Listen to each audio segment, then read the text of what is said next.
Hey, peace, power, and profit, everyone.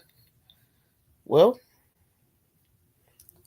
I noticed today that we have there's going to be some layoffs. There's going to be some layoffs, and so um the title of the show is Mutual Aid Projects. Now, do you get it? I hear a lot of commentary about the community working together, putting plans together that will be beneficial to helping each other out. And so I'm wondering, and then sometimes, I'm amongst groups and they'll say, well, Mo, we've always been able to survive through the toughest times. And so I sit back and I ask myself, like, that may be so, but to me, it seems like we were able to do so because we were actually coming from tough times. So we were kind of working our way up. Whereas now we have a lot of complacency. We were we were locked out of many opportunities. And so when doors would open, it would just be something added to what we needed, but we already had we were in a farming, and we were growing our foods, and we were bartering, trading with each other, and we were sewing clothing, and we had chickens, and we were laying eggs, and we were preserving. um let's do a poll. If you went door to door in your neighborhood, how many of the homes would have survivor skills? The simplest taskings: making clothing, preserving preservatives, planting the simplest foods, uh, mechanical skills, hunting skills, fishing, um, have a actual disaster plan. You know, how many? I don't know. I see a few boats around here, so I suspect if we was to get flooded, some folks would get out of here because they have some boats. I have a few blow up mattresses. I'm sure I can float away. Hey, what's up, Brother Reggie? Let me know if you want to join the panel. Want to talk to us, sister? It's just me. And so, as I reflect on what's going on, I was having a conversation with a community group, and they were saying, Monique, I hear you, but a lot of people are going to lose their benefits. They're going to lose their Medicaid. They won't be able to go to the doctors, and they're going to lose their SNAP benefits. They won't get EBT, and they won't be able to eat. And they're going to lose, they're the jobs that they currently have will not offer them, or if they offer more hours, they're not going to pay them a livable wage. And we just passed this energy bill in Carolina, and our utilities are going to go up. We just don't know what to do, right? And so it's like, I mean, it's easier said than you. So I'm like, well, you guys said that we've always been able to survive. So what are you going to do? What are you going to do? You know, do you know how to galvanize? Are you affiliate with organizations who have a plan in place to help a group of people? Do you have a plan in place to help yourself and your family and your household?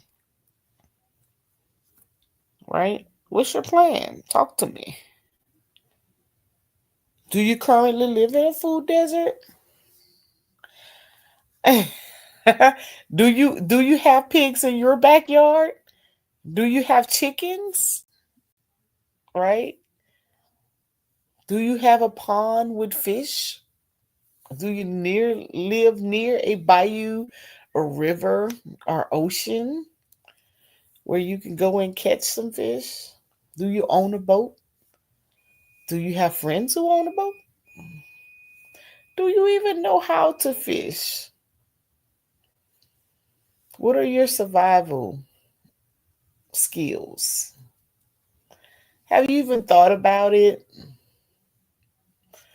Are you a federal employee? Do you fear for your job right now?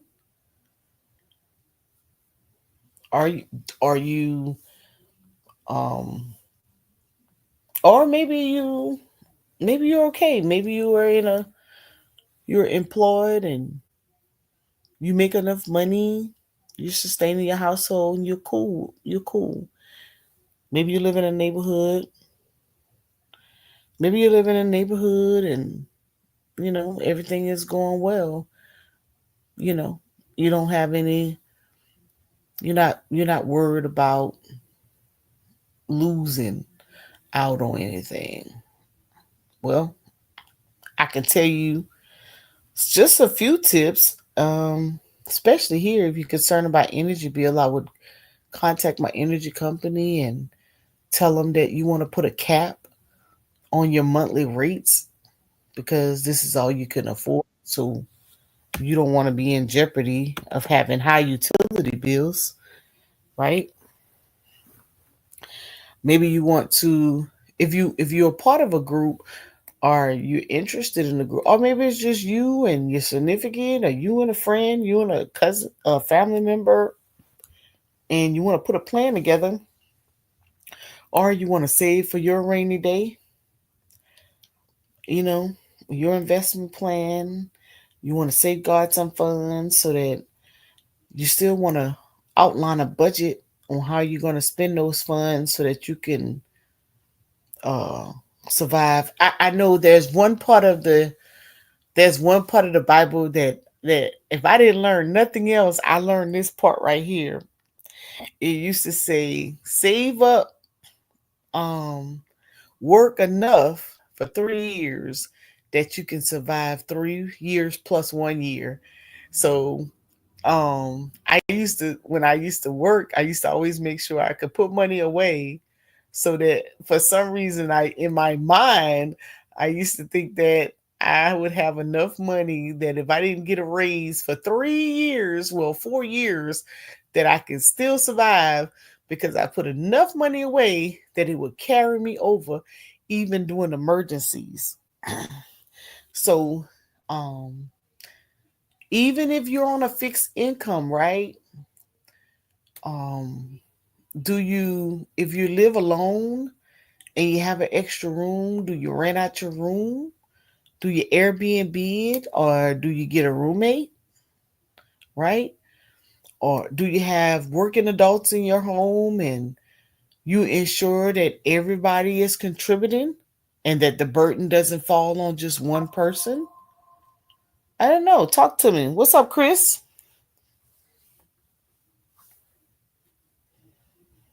Chris, What's going on? what's up? We're talking Huh? about survival. Talking about what? A mutual aid project but from back in the day. Do you think now we're thinking about starting those, or can you put those into action with your friends or your family or your current Oh, significant? like mutual aid, like helping people out with like disasters and like relief and Or all of that. helping yourself? I mean, people should have that anyway. At this point, it should be common sense to be doing that. I'm talking about now. Do you have one? Do you have your survivor plan in place? I'm getting mine together. Yeah, it's called biology. You either what's the saying? Kill or be killed. That's my mentality. With or without resources. No power, you better learn how to start a fire, use some electrical equipment, something. It's called survival tactics. Well, I'm gonna learn how to. Better learn how to hunt. I learned how to hunt young. So yeah, learn how to plant, farm and all of that. Agriculture. I know how to. I don't know how to farm, but I'm gonna learn how to do some simple things here soon. You know how to Um, start a fire? nope. I I used to try. I've participated in an activity, but I don't think I was successful. So I need to learn. Um, I have some survival skills, but not many. I have some survival skills, but I need to sharpen and add. You know, some modern conveniences that's good is one, a grill. Oh yeah, Having a because you can use wood trips. yeah, yeah, I need to get me a grill. I had one. I don't have one now. I don't yeah. think I do. It's probably in the back. I'm not sure. Yep. I know when the hurricane happened in Louisiana, my cousin, man, he was cooking for everybody in the neighborhood. He pulled out the grill and he was like, shoot, I'm not starving. I'm not eating no MREs. He was cooking on that grill every day. Yeah. Hell yeah. Mhm. What's up, Dr. Reggie? Well, uh, What's up, Reggie? Sister Dr. Mo Lamb and Brother Chris Peace. Peace. So, what I find that um, is that we're too proud to even go to free food banks and to um, churches and get on a line where you can get canned food, right? Hmm. We just too Oh proud no, to do that. oh no, we ain't Yeah. Right? proud now. We give our Yeah. food at my, but you're right. No, Yeah. we proud. Most black folks are too proud. They give free food, definitely free from all types of places, churches, food. Mm, Uh, uh, there's so much, but in Hmm. like in New York, why are you going to do that when we got fat homeless people, obese, right? So Hmm. the problem is, and when you go to the supermarket, you should always buy some beans. You should always buy some canned food. mhm, Just spend $4 or $5 worth of that, right? Hmm. And then over time, you have a whole cabinet full, Yeah. right? yep. And so like where okay, so I live on the 28th floor, believe it or not. I live on the Damn. 28th floor. Uh, in my so the power goes out occasionally, right? That means the elevator goes out occasionally, right? Mm, Um, Hmm. but so I have a not a generator, but I have a battery that I keep charged, right? Right. mhm. Because I can't if my power goes out and my phone goes out, if something happens, I can't even call for help. I have a fire extinguisher, right? Mm, And Hmm. uh, I need to collect more canned foods, right? mhm. I certainly do, but that for a lot of people, that's the difference between life and death. That's And true. so, Yeah. and what when I envisioned the Black City Plan, right? The Black City Plan talked about municipalities um, and city and county run grocery stores and food places, right? Mhm, mhm.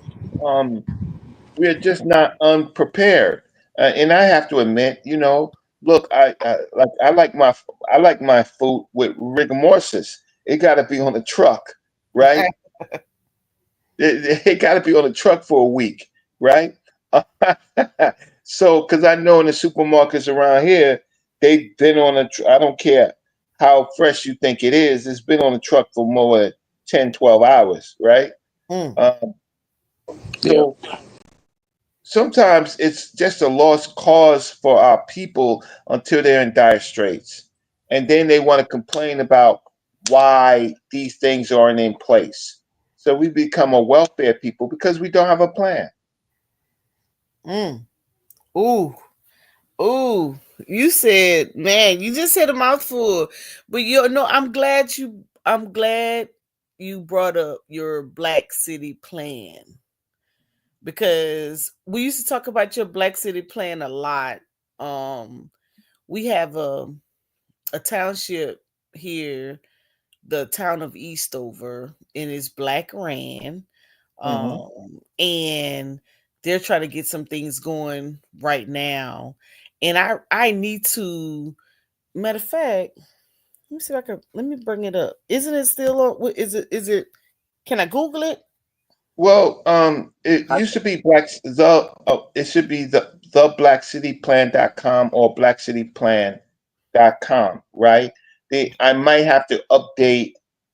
I think I gotta check because I gotta notice. I might have to update the link because sometimes it expires, and so I might have to put it back up. Let me see. But there are a few shows that I talked about it. The Happy, but if you want it as a document, then what I can do is send it to you. Um, You got it as a book though, ain't it? yeah, well, it's an electronic publication like a PDF. Yeah, is it like you sell it? No, I Yeah, I need I you. have a moral no, I have a moral compass that there are things that I do as an African descendant that I do for free, and and I that I pay myself. Now there are other things that I do, and I might ask for a cash app, but nevertheless, the Black City Plan was since 2019, it was for free, right? And I will re-put it back up. But our at some point, you get into a point where people don't want help. They don't want to know a plan. They like to recite things that don't work, or and people say, well, I got Powernomics. I believe in Powernomics, so I believe in the blueprint for black. The blueprint for what is it? The blueprint for Black Power. uh, black power. Um, Hmm. but that there are not elements in it really for survival. So this is a survival show, and the bigger picture is what do you do in your neighborhood, in your county, right? What resources, and you always do this. You give people so many resources, and sister, I understand because like on my show I get really low views, but I give a lot of information. You actually give as much or more information on every show, but the people don't come. What they want to come for is to see the latest breakup, the you know, I don't want to get myself in more trouble about what people want to watch as far as entertainment, right?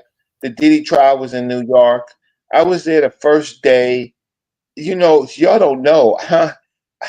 I got uh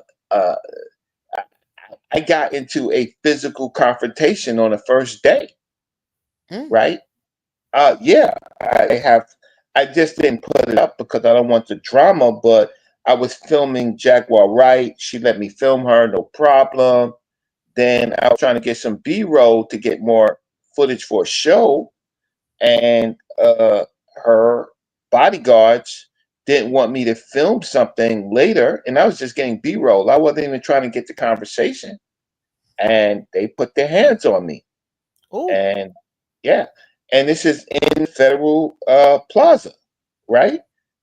And I was like, uh, you know, big bodyguard tried to put his hands on my neck, and he got upset. He got upset when uh, I, I, I, um, I pushed him and took his hands off my neck. He was trying to do some fake karate move, right, Mm. on me, but kind of and I said, you know what? This is just a warning for me. Let me just go back to doing what I'm doing instead of trying to be a journalist out here. But nevertheless, the point of it is we have local food banks. We have plenty of churches that are on the schedule that get out food, canned foods. If you don't want the potatoes and the tomatoes and all that stuff, okay, that's perishable. You don't need that. If it because you bushy, right? You bushy. So, but you can collect the canned food. So So, Reggie, I found your video on the Black City plan. Can I play it? It's only an hour.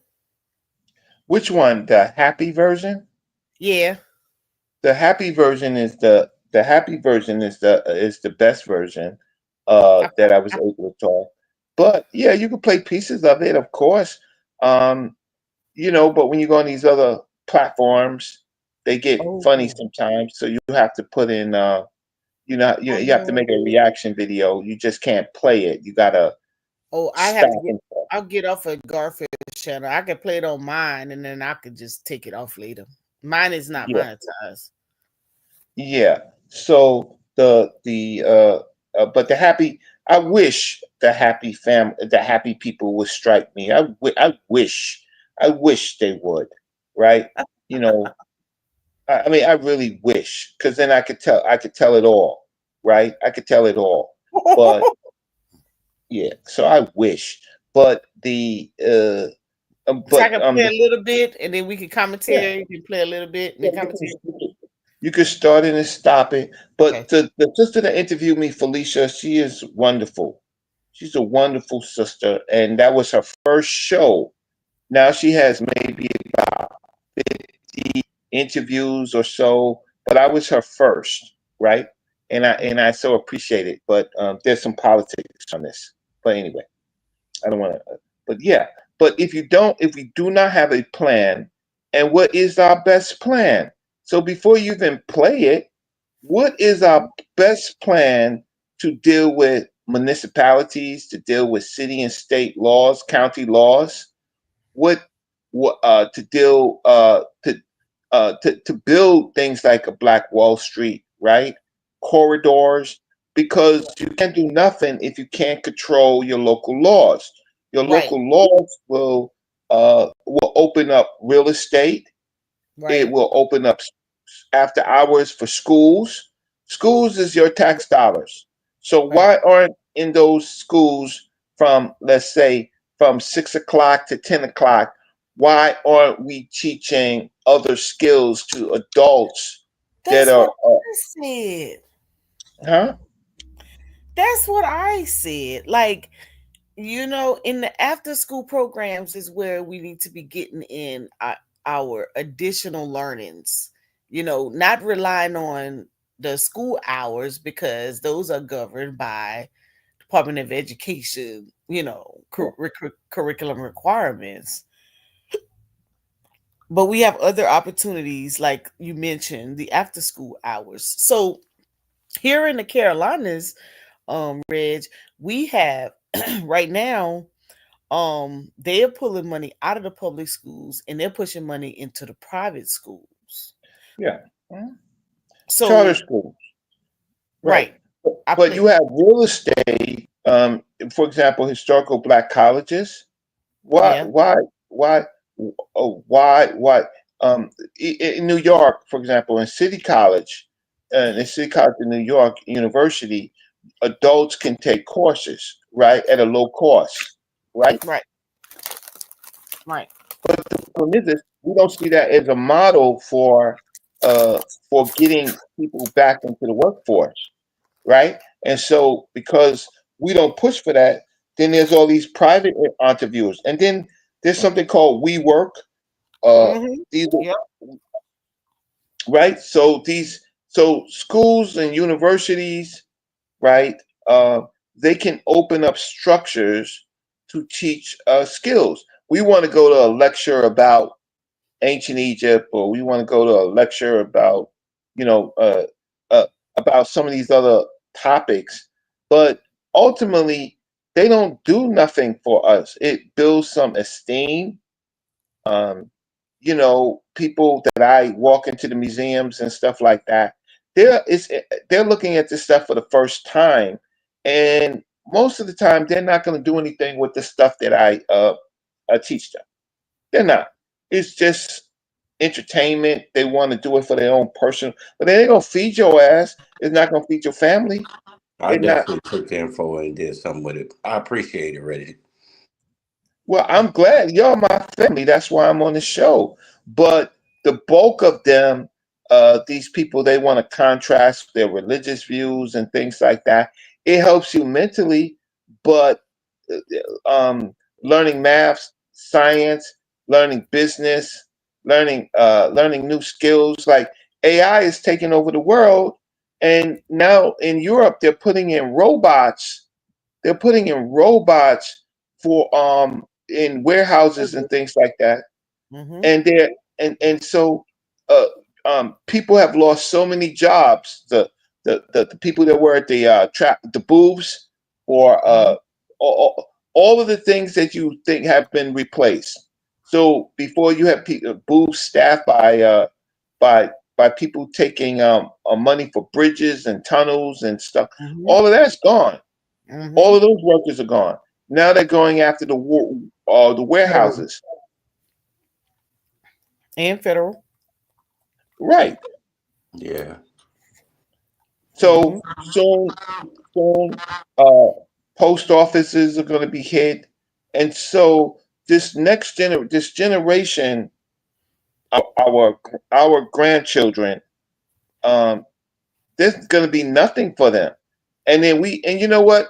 We have converted our food gardens, right, Mm-hmm. into flower gardens and garage space, Mm. places to park our Lexuses, our BMWs, right?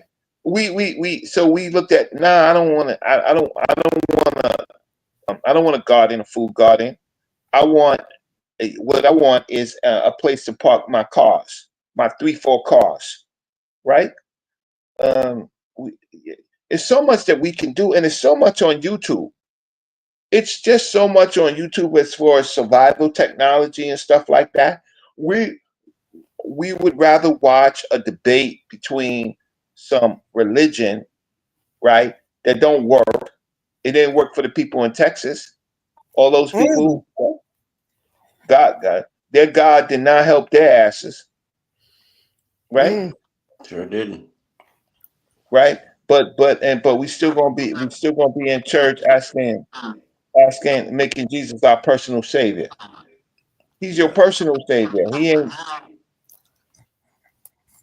ain't the people. Hmm. Am I breaking up? We just a little Saturday. Let me mute while you talk. Go ahead. So we need a plan. We need a plan for our people. But what I have found is that our people or have become selfish, have become city people. They look down on those on hard work, right? They prefer, television shows and stuff have taken up our time. We don't even read books anymore. We need a plan. And so I just find, yeah, my Black City plan, I could push it. But, I have competitors, people out there talking about building schools uh, that ain't never built, but people will donate that to me. And I know it. I may not be articulate. I may not be the preacher. I'm gonna give you information. You're gonna give information. Chris is gonna give information. We're gonna give things that you actually have to develop skills for. They don't have that time. But what it is now they don't have jobs. So now everybody's on YouTube trying to, and YouTube loves it. Everybody's on YouTube now trying to get monetized. You know how we've been exploited on YouTube? But YouTube is easy because you could just click on a show, right? But some people have been doing it for a long time. Yeah, they are successful. But most people, do you know how hard it is to get 4,000 watch hours? Right? To get 4,000 watch hours. I'm not monetized. I don't have 4,000 watch hours because I refuse to go on every day and talk about stuff. And even when I get monetized, how much money am I gonna get? I'm getting pennies, and I'm getting pennies on a dollar, or percentages of pennies on a dollar. And then the music industry is wrecked. So if you want to put your music on those channels, Spotify, you're not making any money. You're just getting graped.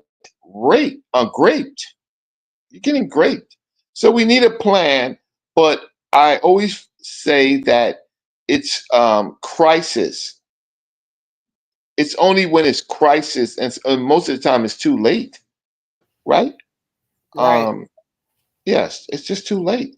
So if you don't have a plan, then you plan to fail. Simple as that.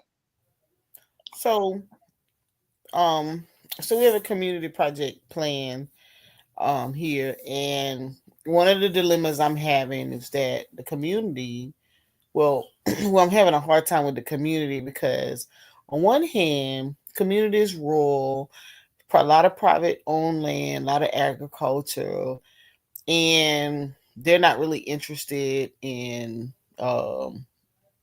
economic development as it relates to bringing in businesses. And then on the other hand, they they don't have enough young folk involved with the farming to keep the farming going to increase economic development so that they can have some type of sustainable income coming in that area. And so we're getting ready to do a needs assessment to figure out. So there's a lot of housing developments coming up because of course people um some people are selling and developers are coming in and they're putting up affordable housing, but some people are being locked out of those because if it goes up income based, that means that um if you make a certain dollar amount, you won't be able to live there anyway. So it's like a double-edged sword. You have those who are poverty stricken who can afford it, and then you have those who can afford it and still can't live there. And then you have those individuals um who are relocating into the area and who are like, well, I didn't move here to for the rural area to look like the city. I moved to the country. So they are voting against development.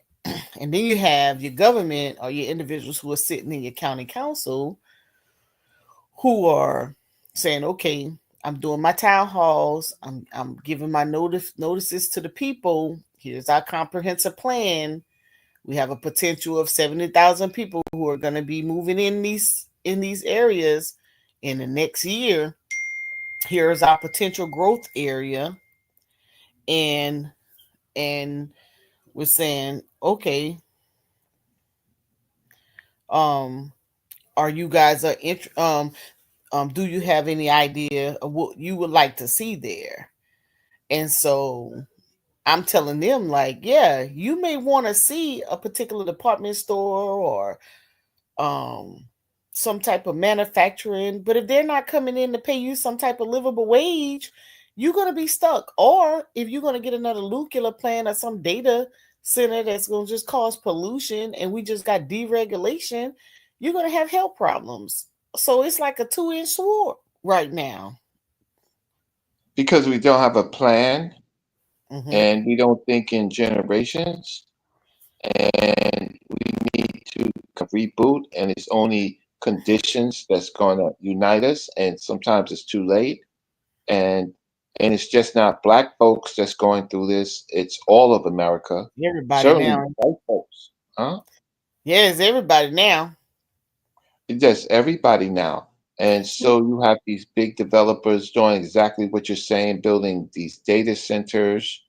Um, and why? Because it's the city councils or the county councils, they just say, okay, well that's income, and Yep. a lot of times they get a kickback, Mm-hmm. right? And so we don't have a plan, and it's hard. I'm now 60 years old. Actually, I'm more than older than 60 years old at this point, and I just find that if it's not a condition, we're not going to we're not motivated to listen. You're not motivated to put canned food in your damn cupboard, right? You're not motivated to have a garden, right? You're just not motivated to do any hard work, even though you do hard work for your employer. So you Mm. don't want to come home. And so Booker T. Washington, one thing he found out is that um, he learned his structure is really a military structure, Mm-hmm. disguised as something else, right? So his whole structure are barracks. And if you look back in history, you find other cultures that actually didn't have ancient cultures. Uh, they were military run, and so they were motivated because they had someone to tell them to do. We have too much free will, right? But Uh-oh. or huh? Say what? Uh-oh. Yeah, we have too much free will. Black folks don't want to follow black folks uh, unless they can get some prestige or something out of it, right? They don't look in the church. You have deacons, right? They're involved in the church because they are deacon. That makes them better than the regular parishioners, right? They get some type of privilege. We're the only group of people, uh, and we get who don't understand this, and we're getting our ass handed to us by these groups of migrants that came in, right? Because guess what? They come from places where they are organized, right? And they have structures, invisible structures that we don't know or we don't pay attention to, like the cartel. Uh, Everybody knows in those communities who the big man is, right? Who Yep. the big man is, right? And they follow. Uh, they, in one sense, they don't have any choice to follow. They're in a foreign land, and they have to follow the structure that is out of America. So, so it's only a few of us that do work that actually read history. That and and then we have our families like in New York, the majority of the black families in New York, the lower classes, you know where their money goes to? Not college, bail, bail. Mm. They're always bailing somebody out, right? They're always Mhm. trying to, and then the people that they're bailing out, their family members are not following the rules, so they lose property, they lose houses. Why? Um, because their own families are against them, right? Mm. So we're in a really bad situation, family, and it's because we don't want to support any real leadership. We don't want to follow a plan, and so that's why I wrote the Black City Plan. But I just find that people are apathetical to to it, and I say, well, I could do. I wrote it, and I just continue on and write more things, more structures, and it's available if you want it. But if you don't want it, and like here you come and you're saying there's free money and grants. Yeah, you got to work for it. You got to follow, but you could there's free money. But I am influential. Like, remember Selma, Dr. Selma Bartholomew? Mm-hmm. She ran for mayor of New York. Okay. She uh she didn't, of course, she did not win, Yeah. but Dr. Selma Bartholomew, she took my ideas of the Black City Plan and she ran for mayor. She got on a ballot. She got Nice. on a ballot. Said what? I said nice. Yeah, she got on a ballot. But when it came down to elections, people were saying this is. I was out there, of course, with her, right? Mm-hmm. I was out there petitioning with her, and I got a chance to listen to Black people. First, she was blocked by the NAACP and the Black Democrats and the What? Black Purpose. Yes, the Abyssinian Baptist Church, they gave Cuomo uh, 40 minutes to speak in their church. They gave Adrian Adams, who was the city council person, 20 minutes, and they gave Dr. Selma B 90 seconds, and said and ended it by saying, "Let the church play the music and let the church say Amen." And so they wouldn't. Dr. Selma Bartholomew, who ran for mayor, right? Mm-hmm. The rules in New York is to get matching funds, you have to raise $197,000 and spend $197,000 to get matching funds. Right. She she got on the ballot with her blood, sweat, and tears, Mm. right? And with her volunteers. So she was able to get 5,000 signed petitions that were Mm-hmm. accepted, right? But when I ran into people during election day, they was like, uh, voting for a woman is a wasted vote, right? Mm. That uh, that is pretty much what they said. It's a wasted vote. So what they did is they put their themselves uh, they put their vote to Cuomo, and Cuomo was for former governor, and he got kicked out of the governorship, right? Yep. Yep. And so he tried to run for the mayor of New York, Mm-hmm. and Black folks who got a sharecropping mentality, they went for Cuomo, and watch this. He lost. He Mm. lost to a young Indian uh, person, somewhere under a person under 30 years old. But Black folks put their energy to their massa and lost, and they blacked other Black candidates. So I'm in a situation where um, Black folks don't want to do anything for Black folks, and then Black folks do the worst things to Black folks, and then they feel that they can prey on Black folks. So it's not only ignoring the possibilities that we can do together. It's the fact of the matter is Black folks have a right to be distrustful of Black folks, because Black folks won't prey on anybody else but Black folks. Mm. They won't. They won't. Uh, and so in New York, there are so many young people in prison for gun charges because they give you an automatic 5 years. They're not walking around with guns to protect themselves, except for protect themselves from other Black folks, but also do crimes on Black folks.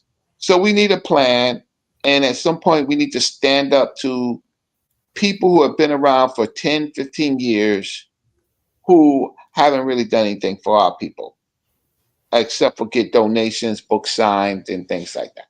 So I'm gonna stop right now and just listen. So the plan that you speak of should have what basic elements? Okay, well, one thing is governance. Uh, in our county and in our small cities, in our Black cities, right? if we don't control the governance, then other groups of people are going to come in. For example, Walmart is going to come in. So if you don't control the laws to make sure that small businesses survive, then there won't be any small businesses, right? If you don't control the laws of municipal and county real estate, then other groups will come in and not and get acres and acres and acres, hundreds of acres for their plants, right? If you don't control the laws when there's affordable housing, then people will be redlined out of it, and or how can I say, they won't make the threshold to get inside of the affordable housing. If we don't control the laws, then how could I say, we have no control over education. Who teaches our children? Who gets the jobs in education? Some of the biggest budgets are policing and education. Education is, if you look at it, you'll be surprised at how big those budgets are, because we have free education. So that means the cities and counties manage that. But now they've made public education fail, and so it goes back to what you were talking about. The privates come in, and so so then they got these other things that no, you can. Okay, so even in the public school systems, now you have to buy uniforms. Who do you buy uniforms from? Right?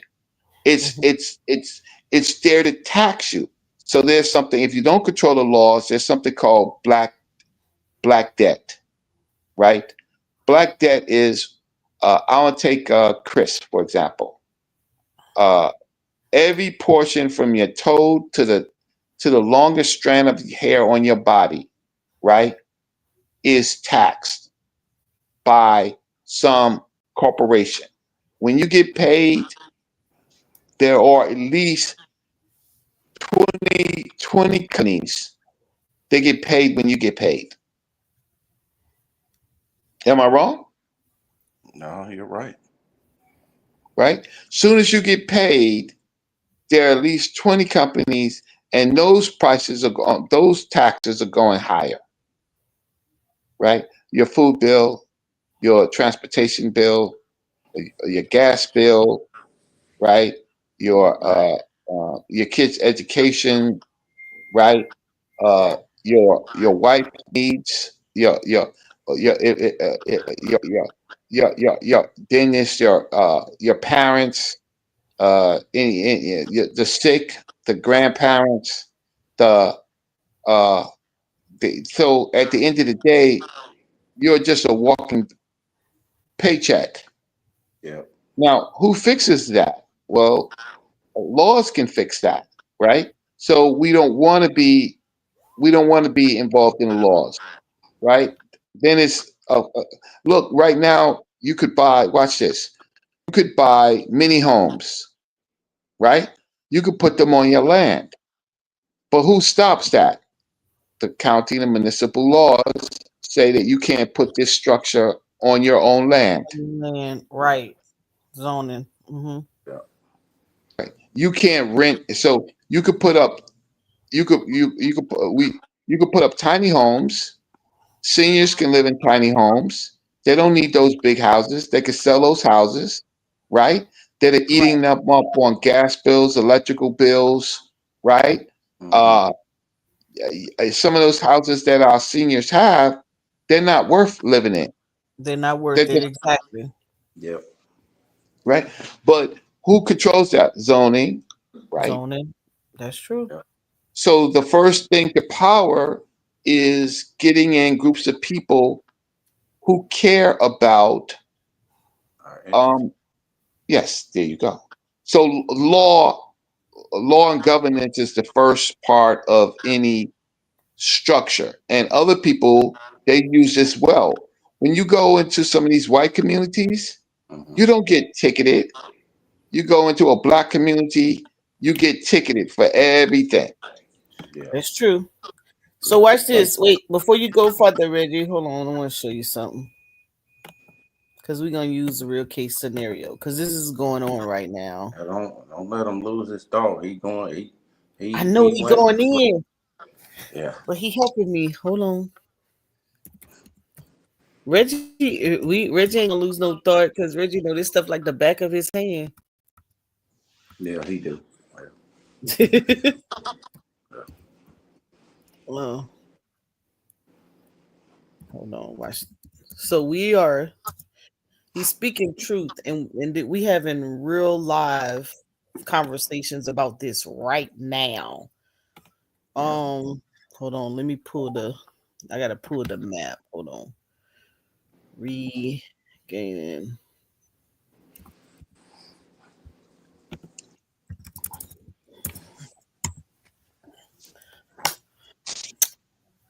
Wait a minute.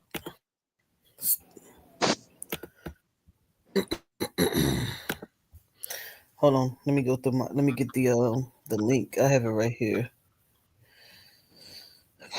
I want to show people in real time what Reggie's talking about. Okay. I'm gonna show you how this is happening in real time with us right now. That's why I want to show it what he's talking about. We actually having this problem. Well, not problem. We are going through this in real time on how because Lower Richland consists of 3 areas: Hopkins, Gaston, and Eastover. But Eastover is an actual municipality, which is a black township. It has a black mayor. Mm-hmm. Yeah. Who's that? Somebody saying, huh?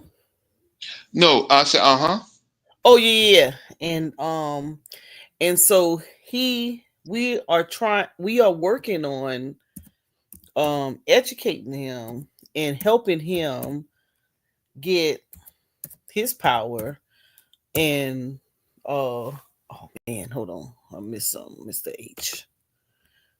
And get some sustainability in his area. So he's part of a larger, of course, Richland County. So Eastover is part of Richland County.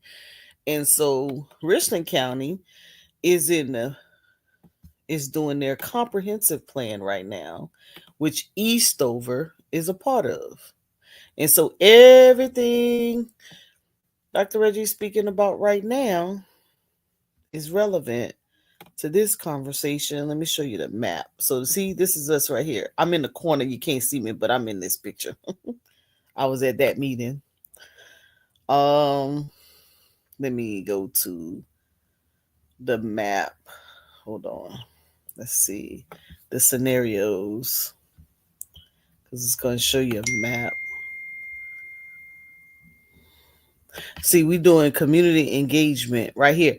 So the first time they did this, we weren't involved because we were not paying attention, and we allowed them to let the nuclear plant do a 40-year license, and they usually do 5-year license. They did a 40-year license, and they rezoned 51 acres of agriculture and changed it to industrial, highly industrial. That's the Congaree. And so they cut into the Congaree area. Hold on. I'm getting there, y'all. Bear with us, sister. I gotta get to the maps. What's up, everybody? Hey, Brandon. What's up, Brandon? I'm gotta get to the maps. Hold on. Shoot. Dang it. I know I just had this. Hold on. Ugh. Hold on. All right. This thing has it'll show you they have it broken out in scenarios. Hold up.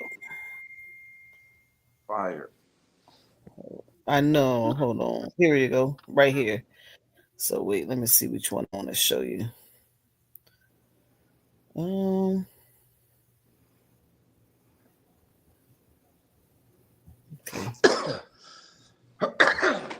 Let's see. Let's do this one. So they came to the meeting and they issued everyone a map. And on this map, oh, so they showed everyone a map, and on the map, it shows. Hold up, let me make it. Can y'all see it? It highlighted the whole Richland County. Let's see if I can get the whole thing on one. It showed um areas of housing, economic corridors and centers, areas where you have availability that they can build. They showed the rural lifestyle, and then they showed agriculture, right? So you have, hold on, let me see if I get it all on one page.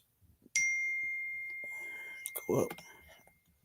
So the green spaces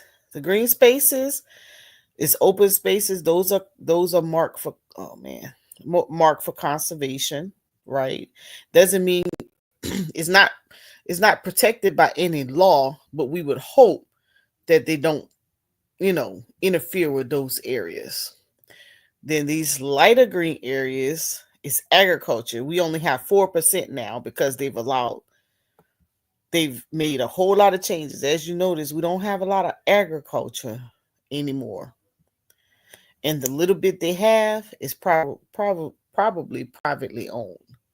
Residential, all of the yellow is zoned for residential.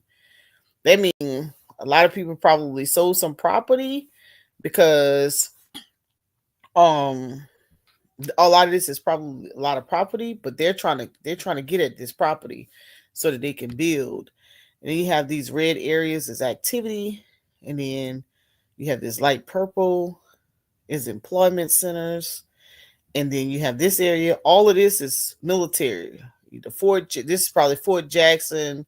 This is probably McIntyre over here, which is the Air Force base. This is probably Army base there.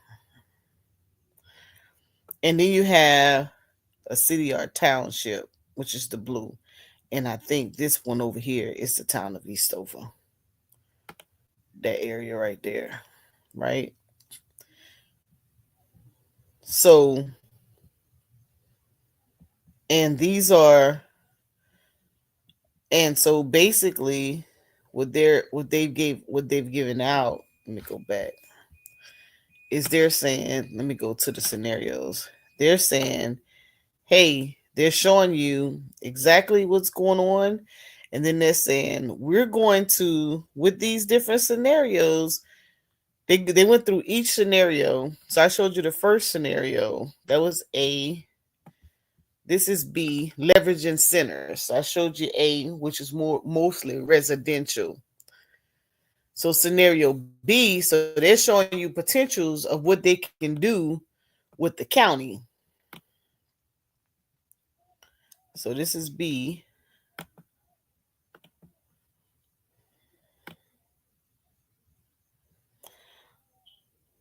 Give you a little bit more agricultural, a little less housing, a little bit more of your city and township, right?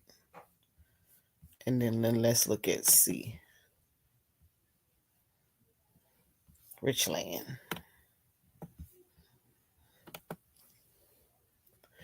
And then C. This is the part when Reggie say people don't want to plan. You're not getting into what your local government is doing. And then when we're reactionary, things start happening, you don't know what's going on. So this is C. This is what all the open space is, an opportunity. And so they're marking up and saying, hey, that first one with all that yellow space and housing, they're saying that's basically them saying is we about to develop all of that. We all that area, we about to put houses in all that area. You guys say you had lack of housing. Housing was an issue. You needed more affordable housing. Then one or two things gonna happen. You gonna sell it, or we gonna take it. That's what's going on right now for us. And people are trying to figure out how you're gonna keep the developers out. Lane sustainability, potential growth. And so all of these brown area, they're saying that's potential growth. They're saying area not receiving county growth. And so they're saying, okay, so if all of this in the brown is not receiving county growth, then guess what? We getting ready to put some money in there and we gonna grow it. So one or two things is gonna happen. You're gonna gentrify yourself, or we're gonna gentrify you. So you have to get involved. You have to get involved with your local government. You have to, and yeah, and you have to, and the problem is again, conditions should unite us and force us to follow through. But we have a generation, the post civil rights generation, right? Uh, uh, sorry, shoot, of young people, and it and they are our biggest. How can I say fruit basket? But they have been they had a plan for them, that is to uh, force them mentally into the entertainment thing of wanting jobs in entertainment and basketball, and then the other group into uh, dependency on, or dependencies, whether the dependency is on marijuana or any type of drugs, or dependency on bad habits, or dependencies, and and there's a high rate of pregnancy among our young women, right? That where they get pregnant early, and then they're just out of the workforce, and then controlling the opportunities. And so because our civil rights generation, they got the civil rights, so they got bought out. Don't think that they didn't get civil rights. They got civil rights. These are the ones who are 60, no, 70 plus years old. So those are the people from the civil rights people, and those are largely amount of the gatekeepers. Uh, so the civil rights was their payout, right? And we can look at that as if we would get reparations. A particular generation would get it, Oh, but I heard that that before. yeah, that generation, so the civil rights generation is the model of what would happen in reparations. So they get they're the ones who had pensions. That was the last group of people who had pensions, right? For the most part, um, and they took care of themselves. They bought their houses and they bought their cars and living off their pensions, and they are doing nothing. But they're gatekeepers uh, for the developers, right? Then there was this generation that's like my generation, and I think some of your generation, up until about 45, from 60 to 45. This generation, we have not yet hit the uh, the mark for Social Security, right? Uh, and we're being pushed out of the workforce. And then it's our children's generation who we give them everything that they have, but they are really not productive. They're not really productive. And then there's a generation beneath them. Children are having children, and all they got is they want their hands out, right? And yes. I was gonna say, you said a mouthful when you said the generation, the the not eligible for retirement, because that's one of the limit with the bill, is that they changed the age, the eligibility for benefits from 60 to 65. And so if you're already out of the workforce and you're supposed to have that working hourly work hour of 80 hours a month, and you already out of the workforce, you already at a have an issue. You already at a standstill. Because now you got to go volunteer for 80 hours or go try to find a job for 80 hours to qualify for some benefits. If you didn't, I haven't. See, that's what we haven't. I haven't understand this. This whatever they call it, full bill. So you're saying right now is that me, who's 60 years old, at 62 years old, I can't get any Social Security benefits. I gotta wait to 65. Not the Social Security. It's the SNAP and the Medicaid. The SNAP in particularly. I'm gonna send you a video. There's a synopsis. This guy, he did a really good job on it.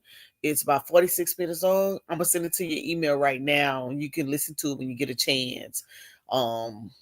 And he breaks it down in really simple terms. But the SNAP, they raised the age from between 18 and 65, and you have to work at least 80 hours a month to qualify For SNAP or for SNAP. Yeah, for SNAP. Wait, for food benefits or for all benefits? Food benefits. Food so benefits. You have to work 80 hours a month and still be under the poverty to get SNAP. Yes. Okay, so now it's going to be to get any foods, what they call food stamps. I'm not on SNAP, right? I'm not on SNAP. But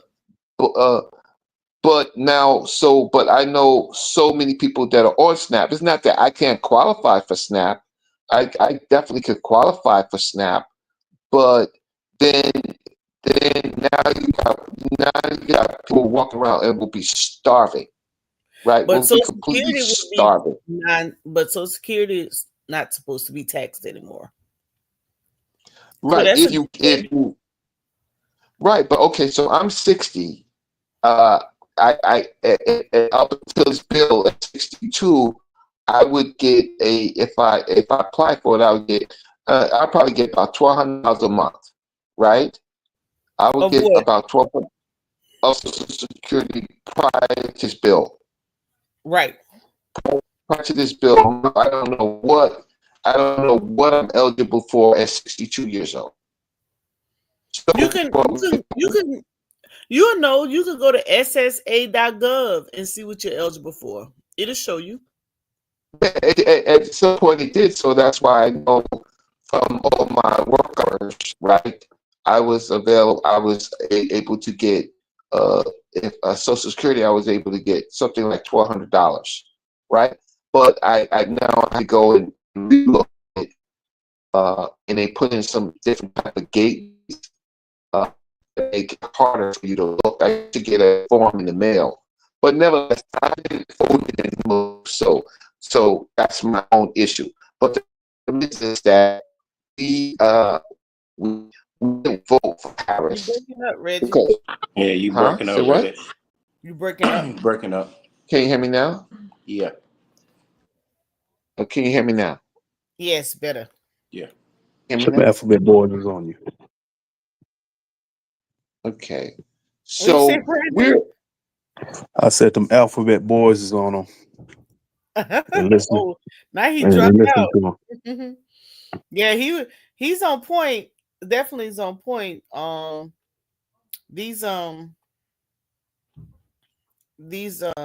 plan, starting from your local government on down to how these benefits and things and how it's going to affect you. So if we have to go back to how our ancestors operated and how they were able to galvanize and take care of one another, then if you might want to start getting involved with your local city and county, and if you're in some states, parish, right now, because they're making those decisions right now. Um, if you're fortunate enough, maybe you're in private industry, corporations, and maybe they're talking to you about employment and the future of the corporation and maybe some safe havens they may have in place for you, then you may not have much to worry about. But for those of you who may be in state government, local government, in or maybe you are on assistance, we don't know everybody's situation, but if you are, then you might want to listen to that video that I played on yesterday. Or go to the channel, the Money Investor channel, and look for it.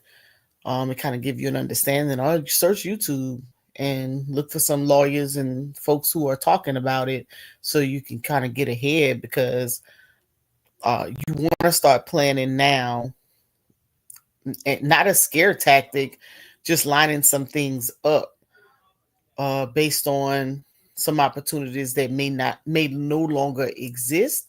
And if your state is like my state, the Carolinas, we are lining up similar to what the feds are doing. So we definitely have to plan here. And I've already started looking at some ways to things that I probably need to start putting in place. We had already changed our eating habits. So we're not really too much concerned about eating certain things, not buying so much, so not eating out a lot and things of that nature. We're not really concerned about that part. We travel smart. We try to do everything on the way out and the way back in.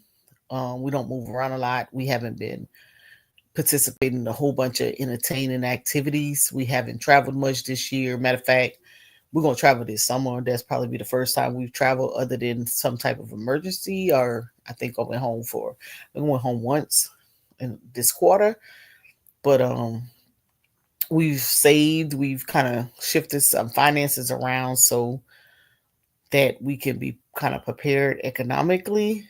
We're going to shift some more, as much as we can anyway, just in case. I know many people don't have that opportunity, but you can. I've also we've gotten into going back and sell things again. I've been working on, I know y'all saw my little video. I was reorganizing my jewelry because we're selling jewelry on the weekend. And also some sea moss smoothies. We'd be selling that too. Working for SNAP benefits is a good thing. Only lazy people are against the idea. Oh yeah, you're absolutely mad at Judah. Hey, listen, I have no quarrels with them raising the hours for people to work for SNAP. I'm all for it. I'm all for taking care those who have already worked in the workforce, our senior citizens, and giving them some SNAP versus the young adult who may be chilling all day, who's on SNAP with the million kids. But with some regulatory, guidance. I'm concerned though about those in communities where there is no workforce, right? So like I talk about the Lower Richland area, there's a Dollar General. I think there's a Food Liner. There's a Dollar Tree. There's a gas station. Maybe there's 2 gas stations. And then for maybe about 20 minutes up the road, there's more opportunities coming towards Columbia. A lot of those jobs, Walmart, a lot of those jobs are minimum wage. Transportation is far and few between. They don't have access to the public transportation. Hopefully some of them are getting the hours they need. So those are, food. It's a food desert. It's a lot of farming. And so we're galvanizing around farm initiatives. Um, so community coming together and farming on behalf of maybe providing service for service, right? Um, Maybe whatever the farmer doesn't sell, it redistributes into the community to eliminate waste. That's an opportunity. Or maybe they create a program to decompose and come up with some type of, I don't know, maybe create some type of device for decomposing to eliminate waste. All of that is a plan. All of it takes time. Um, for those who do need a plan, is where it becomes important, you know. And as Reggie said, sometimes we don't take it serious until crisis arise. What do you guys think? Oh, 100%. Like right now, I've seen slow, subtle changes in the grocery store. You know, this past 4th of July really opened up my eyes to a lot of things that basically what you guys are saying is coming down the pike, and like nobody actually planning for it.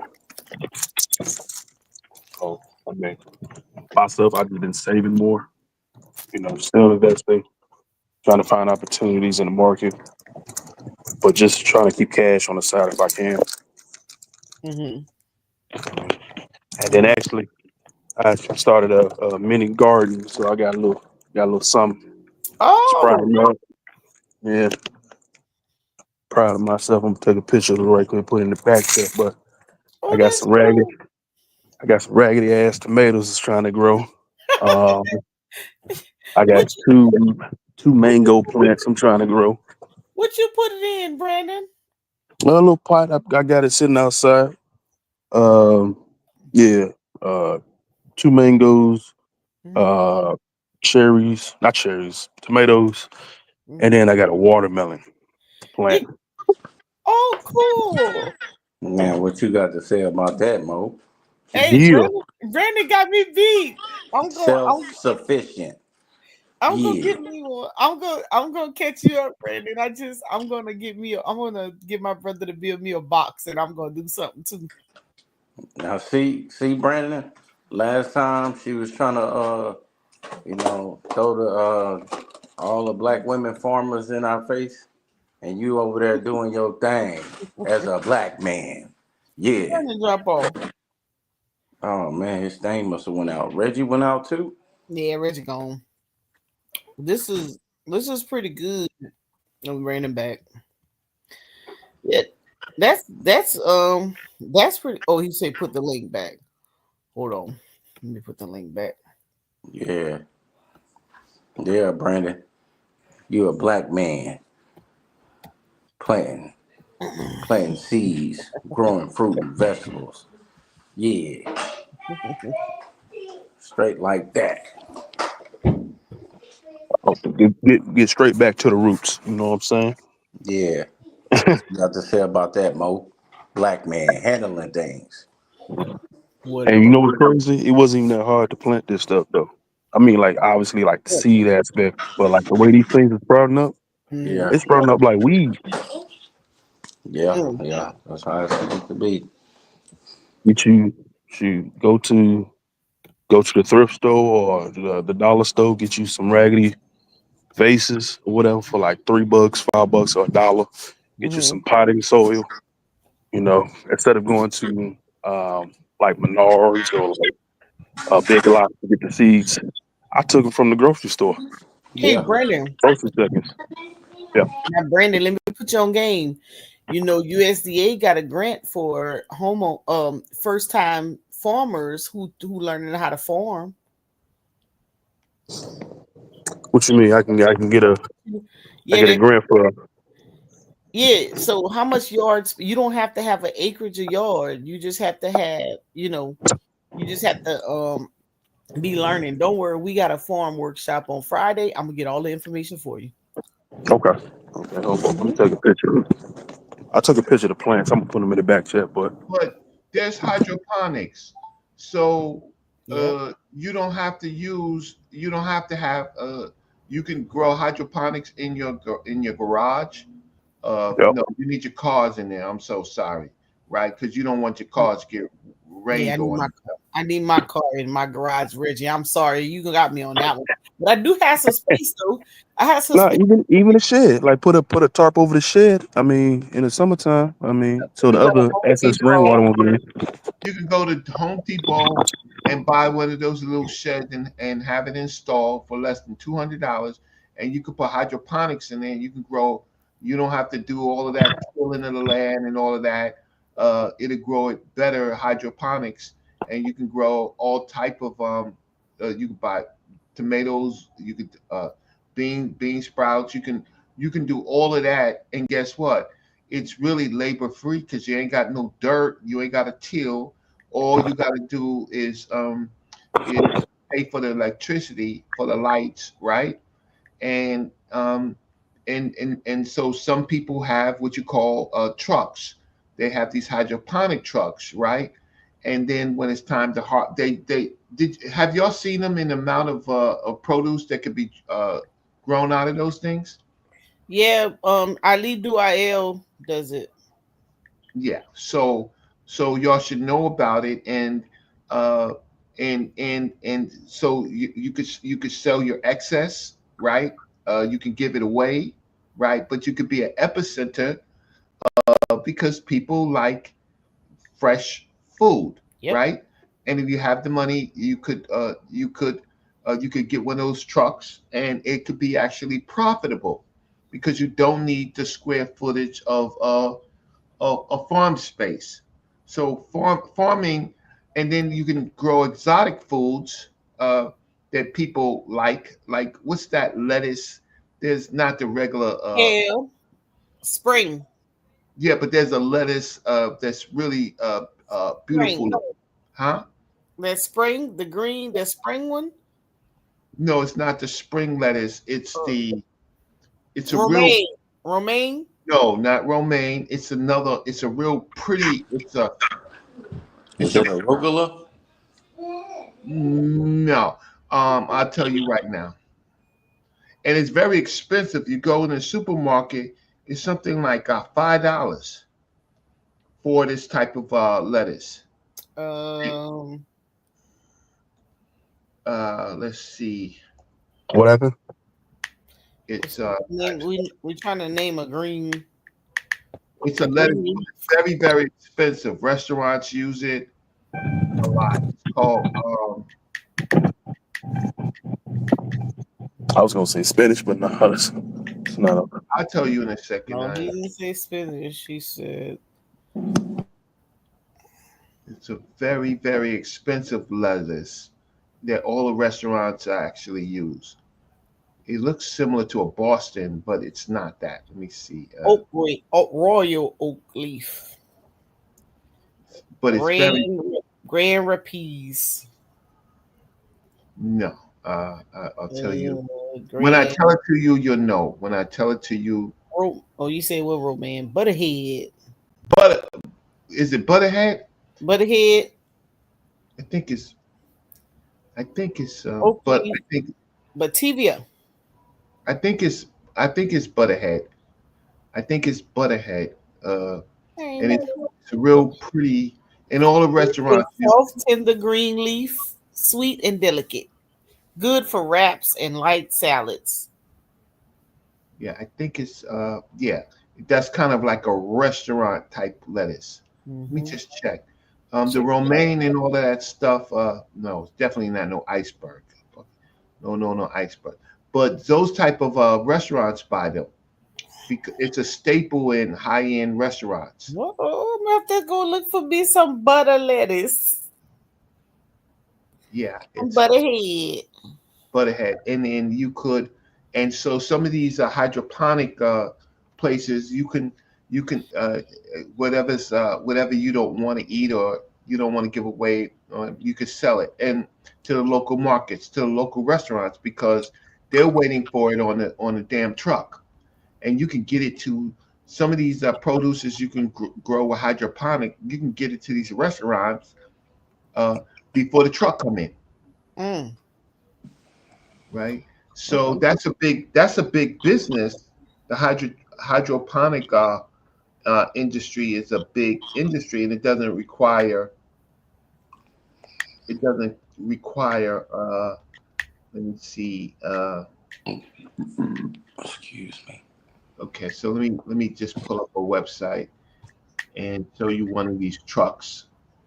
But you okay, so I'm just gonna show my screen and I'll get to where I want to. So here we go. Settings, present, share screen. Okay, great. And here it goes right here.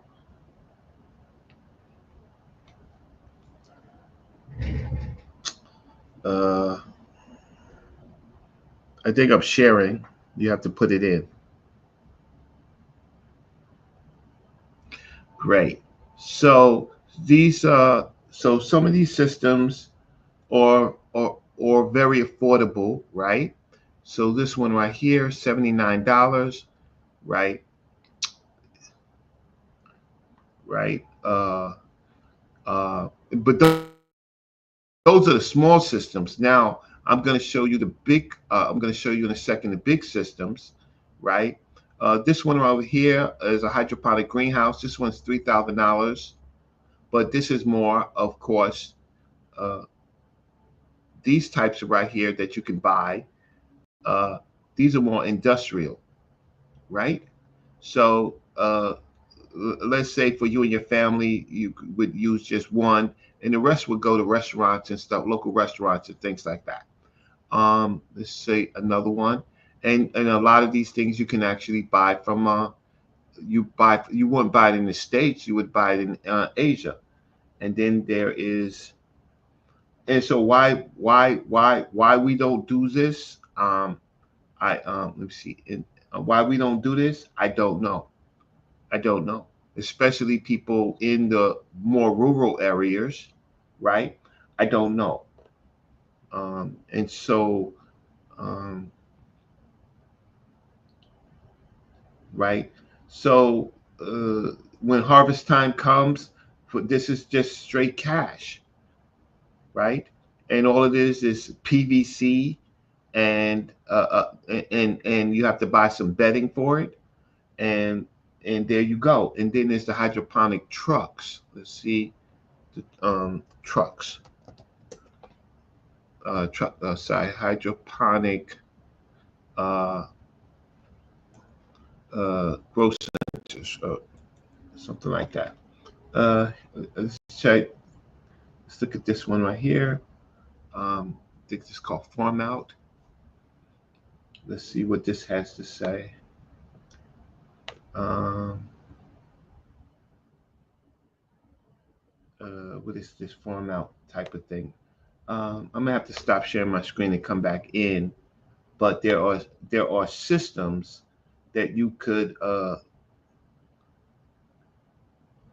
have a whole industry, but you do need the water.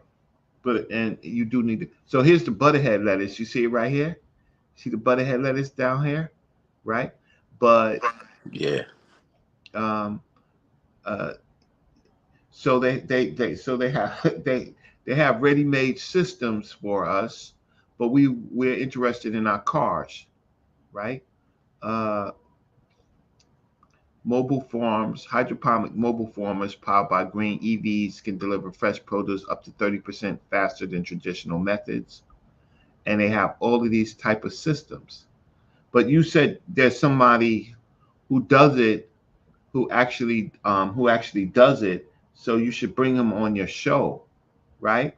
So this is projected output in kilograms uh, per week, right? So you're looking at 260 kilograms from some of these systems. I'll find a better one. I don't like this one, so I'm gonna stop sharing my screen and find a better system. So you can grow different types of. Let me see. Stream. Stop sharing. You can you can buy different systems, and that's a mini. That's a big business. That's a big business. uh, farms. No, 100%. I don't know where I heard this, but somebody said uh, fresh organic seeds is going to be the new currency in the future. You know, everything's so processed, everything is cut, 5 different ways just to make it taste better, look better, whatever, but they're missing the natural organic, substance from the actual, fruit or vegetable, whatever it is. And like I kept thinking about that quote, and I don't know why I can't, tell you who said it, but like that stuck with me. So I was like, let me just start a little farm. I did this probably like 2 years ago, messed up with the mango, and now I got two of them that's growing right now. But like with this mango plant, you really got to play, the what is it, the temperature game with it. So I had to YouTube some things. I found out that if you take a Sprite bottle, cut it in half, and put it on top of the plant, you can create a atmosphere where the actual mango plant can grow, even if you're in the north hemisphere. So I mean, I'm gonna just keep doing. Reggie, I might go ahead and get that kit and do that and get some buckhead lettuce. Oh yeah, It was buckhead lettuce or what was it called again? butterhead. Butterhead. I said buckhead lettuce. Well, I'm thinking about Atlanta. Butterhead lettuce. It's called container farmer. Container container farmhouses. So container hydroponic.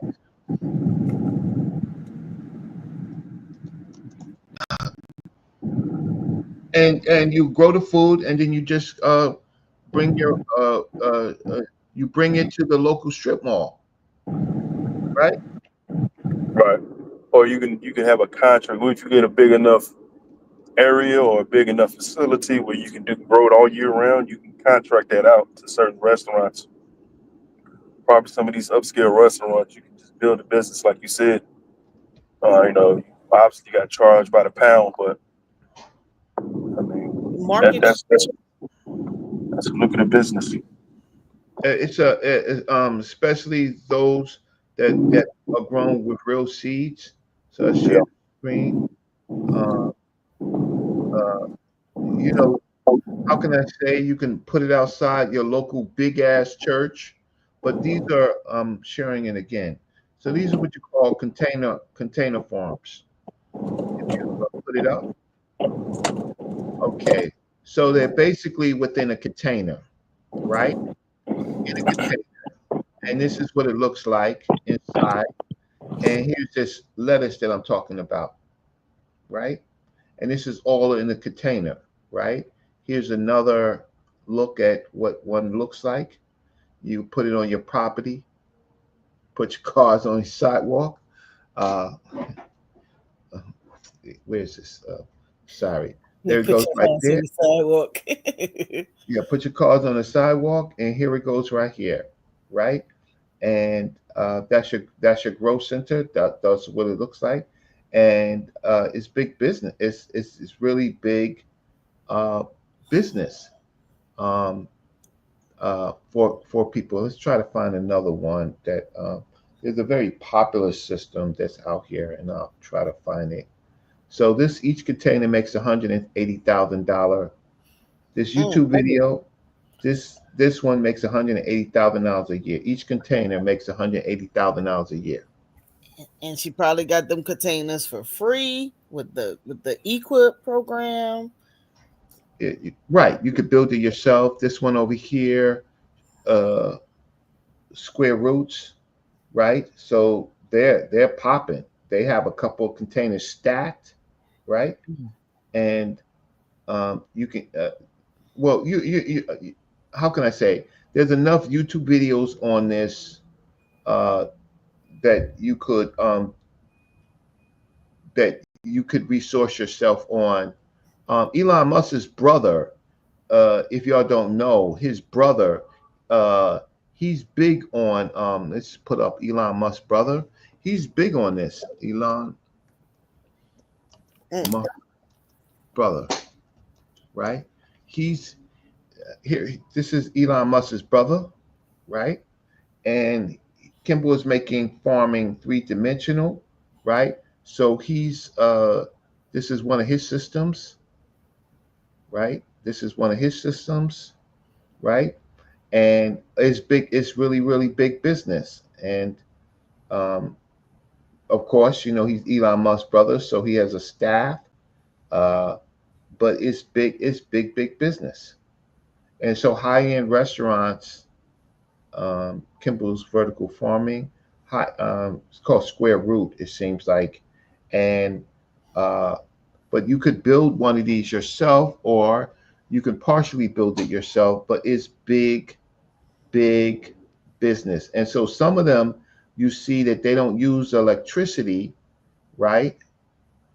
They don't use electricity. They use electricity, but they use it with solar panels, Mm. right? They use it with solar panels. And so all you need now is the water, right? And so this is shipping container success, right? And there you go. And then you just send it to you put it out on a strip mall or something like that, every Friday, Saturday, and Sunday, right? And you have people sell the produce for you. Let me just see. Ship container farms. Um, and that's where we started at. And so this YouTube video, I think that we should watch. Okay. Okay, what you about to play? Okay, you about to play one? No, I'm not playing nothing. I'm not gonna play it on anybody's channel, but I'm just trying to show the setup for what these things look like and how profitable they are. And so there's no reason why. Listen, some people, churches and stuff, they can probably get grant money to do this, or other people can get grant money just to do this. Just do this. Yeah, Right. your individual homeowners. There's put in um farm you could put in farm USDA put in USDA farm grants. Okay. So USDA farm grant, Farm yep, farm grants. and we're gonna say hydroponics. Yeah, you can do that too. It don't really matter. I was Okay. just gonna show you all the ones that they have. Yep, right there. Urban agriculture and innovative Oh yeah, production. that's for the city folk. That's you, Brandon. And then over here, Wait, funding. Brandon, you in the city or you in the you in the rural area or the urban? So, I'm in the urban or suburbs, whatever. Okay, so you would be the top one. so this one over here, funding hydroponic vertical farms, grants, loans, and more. Yep, click that one. Okay. So so I'm gonna tell you which one lining up with the big beautiful bill because some of them will revoke, but the bill has the 4 programs that are still available right now. Scroll down. Close out of it. Scroll down. As a matter of fact, yeah. So if you go, click on forms.gov. Click Reggie. on get out of here and go to Go to forms.gov. or farmers.gov. Yeah, farmers.gov. Yeah, right here. Because Brandon, if you go here, they're starting to have their meetings right here, right now, and do drop in and to share all the programs that are available for grants right now. So if you go down, you'll see. Come down, Reg. Hold up. Come down. Let's see. Go back up. There's a part on here where it shows the programs. Hold up. Go up. Apply for FSA loan or No, not farm a loan. It's school. gonna be no. It's not a loan. Go up. You shouldn't This have is to. farmers.gov, so this is not farm.gov. So this is Yeah, this is where we want to be. Go to conservation. Go up something. Go up. conservation. I mean the other way. Go. It's under the green part. Go up at the top. It's at the top. Oh, it's at the top. You see it. Yeah, all the way up, Okay. all the way to the top, Oh, and oh, like the tabs. the tippity top. Yeah, Conservation. you see conservation. Yeah. Yeah, there. Uh-huh. Okay. Yeah. So right here, right. So you see how it has soil health. So all these different areas right here, and this is where we get tripped up. Our people get tripped up because we've been like soil health. What am I going to do with that? Well, these are grant opportunities for you if you're a farmer and you're growing things, right? All of this helps what you're doing. You just got to make it make sense for what you're doing. So soil health, like you said, Brandon, when you was talking about growing those mangoes and what you had to do with it in order to make it work for that area. Conservation, putting those sustainability practices in place through the hydroponics, those tools, those apparatuses that you need to build those to farm. Like when you drill down into it, if you go to a video on YouTube, if you bring up the video on YouTube, grants for farmers, you'll see YouTube videos in it, and it'll show you 4 different grants, and they'll break them down which ones you use for what, and you'll be surprised the That- money you have out there for farming. Wait, where's this at? This is on this website right here. Well, That's this no video. website will have the wording, but will help you out. If you go to YouTube, what you want to do, you want to bag your way back into it. So if you go to YouTube, hold on, let me show it. I'm stopping my screen Yep, that's cool. and I'm frozen at the same time. So Oh, you're frozen. Hold on. yeah, but Share so screen. Share. Hold on. Let me change. Let's change this video out. yeah. I clicked on. I'm frozen. So control. You're frozen, Red. Yeah. Don't worry about it. Okay. Shift. Alt. Shift. And I'm Excel with data rail. If you put in farmer grants 2025, you got to say 2025 because you know things have changed. You stroll down. Yeah, she has a really good video. I'm gonna play it, a little bit of it. In this video, I'm going to break down all of the different types of free things I am seeking out through the USDA right now as a first-generation farmer, as someone who has never gardened a day in my life, as someone who just had this Amish barn behind me built. I really don't know what I'm doing, but because I used to work for the state of New York 12 years ago now, I do know that there is money allocated to these programs and they have to give out that money. There's a bunch of different things. I am working with the Hold on. people embrace nature in a way we haven't in a really long time. And I think it's the start of something beautiful. Follow along, subscribe if you guys like this video. I have so much more content coming your way. Break down all things land loans, starting a farm, working with the Amish.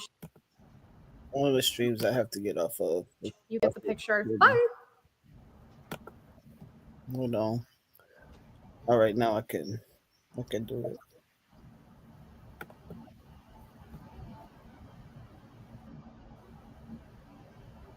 Zion, what you doing? How exactly am I affording an Amish barn, an Amish farm stand, chickens, rabbits, and nearly 7 acres of farmland in upstate New York? That is a question a lot of people ask me across all of my channels. So in today's video, I'm going to break down who I am, how I am affording this. Spoiler alert, without a trust fund. This is completely self-funded, solo. I'm going to break down my story for you guys and how you find me at 32 years old, teaching myself farming, gardening, and transforming nearly 7 acres of land into a pollinator oasis. Let's do it. Taking you guys back to the beginning, I have been working for myself since I was 22 years old, which is now a decade, not to date myself. I took a PR job in New York City when I was 22 years old. I thought I was going to like it. I thought it fit with my skill set. No, After 1 month, I knew I absolutely hated it. no. I was crying on my keyboard. It was a disaster. If you know me, I don't actually cry a lot. So that's when I knew, you know what, this probably isn't a good Oh, I fit gotta for me. this. And I ended up Come on quitting that now. job very spontaneously. It's not the.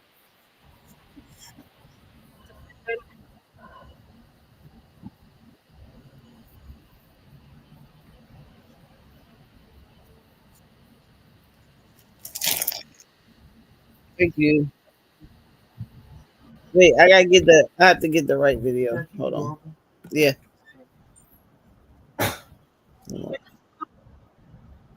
Okay.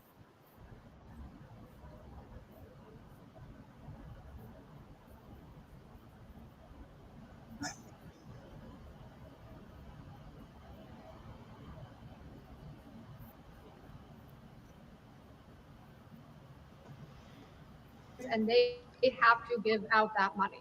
There's a bunch of different things I am working with the USDA on right now as we speak, and I'm going to share them with you guys just to enlighten you on what might be available to you that you had no idea existed. I didn't know most of this existed only 6 months ago. I actually only found out about it through my lender, where my land loan is. You guys know it is with Farm Credit East. They send a roundup of all of these different types of programs and projects available, especially to beginner farmers. A lot of the stuff I'm going to share with you guys, they're targeting beginner farmers. They know we have a situation in our country right now. They know all of these farmers are about to retire. $24 trillion worth of farmland is going to be for sale. They know there are not enough replacement farmers coming in. There are not enough people in their 40s, 30s, and 20s that are interested in doing this. I would say there are a lot of people our age who are interested in doing this, but nobody has any freaking idea how to make it happen or how to fund it. So I feel very passionately about sharing things that are free with you guys, and everything I'm about to share with you right now has been free so far. Disclaimer, I have still not signed a binding contract with the USDA. So before someone needs to snarkily write down below, there's no such thing as free help from the USDA, you are incorrect, and I would challenge you to make your own video explaining what you mean here on YouTube. I am sharing my personal experience, so everything I'm going to tell you guys right now is what I have found to be true myself. First thing I'm going to talk about is the EQIP program. That is the program I am currently in that allocates free grant money to people doing conservation-y types of things at their property. I have learned from them, you do not need zoned agricultural land for this. They are allocating EQIP funds to people in cities, actually urban farming, urban gardening, farming in cities is one of their main focuses for where they want to send the EQIP money. So if you're watching this and you're in an apartment and you go, oh, there goes my chances, not true. And they are allocating funds to people who are gardening on roofs and balconies and different It's types you, of Brandon. solar punk, inner city types of gardening Yeah. arrangements. They are still interested in that. So the EQIP program has been funded with nearly $3 billion for 2025. This happened a few years ago. So again, before someone says, well, with the incoming administration, I say goodbye to that. It's already been funded by Congress. It was funded in 2023 through 2027. This has nothing to do with the current state of politics in the country. So throw that out of your head too. They have $3 billion that they need to allocate to people like me, possibly like you, that want to do things on their new land, on their raw land. They want to do stuff because they've never farmed before. A beginner farmer, someone who has never farmed before, is considered a minority group by the USDA. If you are a beginner farmer, they're not going to go, forget you. They're going to go, hey, you're actually our target group. And I know this because they told me this. So with the EQIP program, some members of the USDA came to my property in November. They sat at the table behind me, right there with me. They brought a whole slew of such interesting documents, information about my land I could have never found. They found aerial photos of my land over the last 100 years, so that way I could know exactly what's been done here. I could never have found that anywhere else. They brought soil analysis. They even showed me what type of soil is in what parts of my property. Again, how would I have ever known that? They shared so many things with me, including the Cornell Small Farms course program. I went on to already take a course with Cornell, thanks to what they showed me. If you guys want me to explain that further, I'm happy to. I'm going to take a second course with Cornell starting next month. Get your time back with QuickBooks. Automate your invoices and expenses.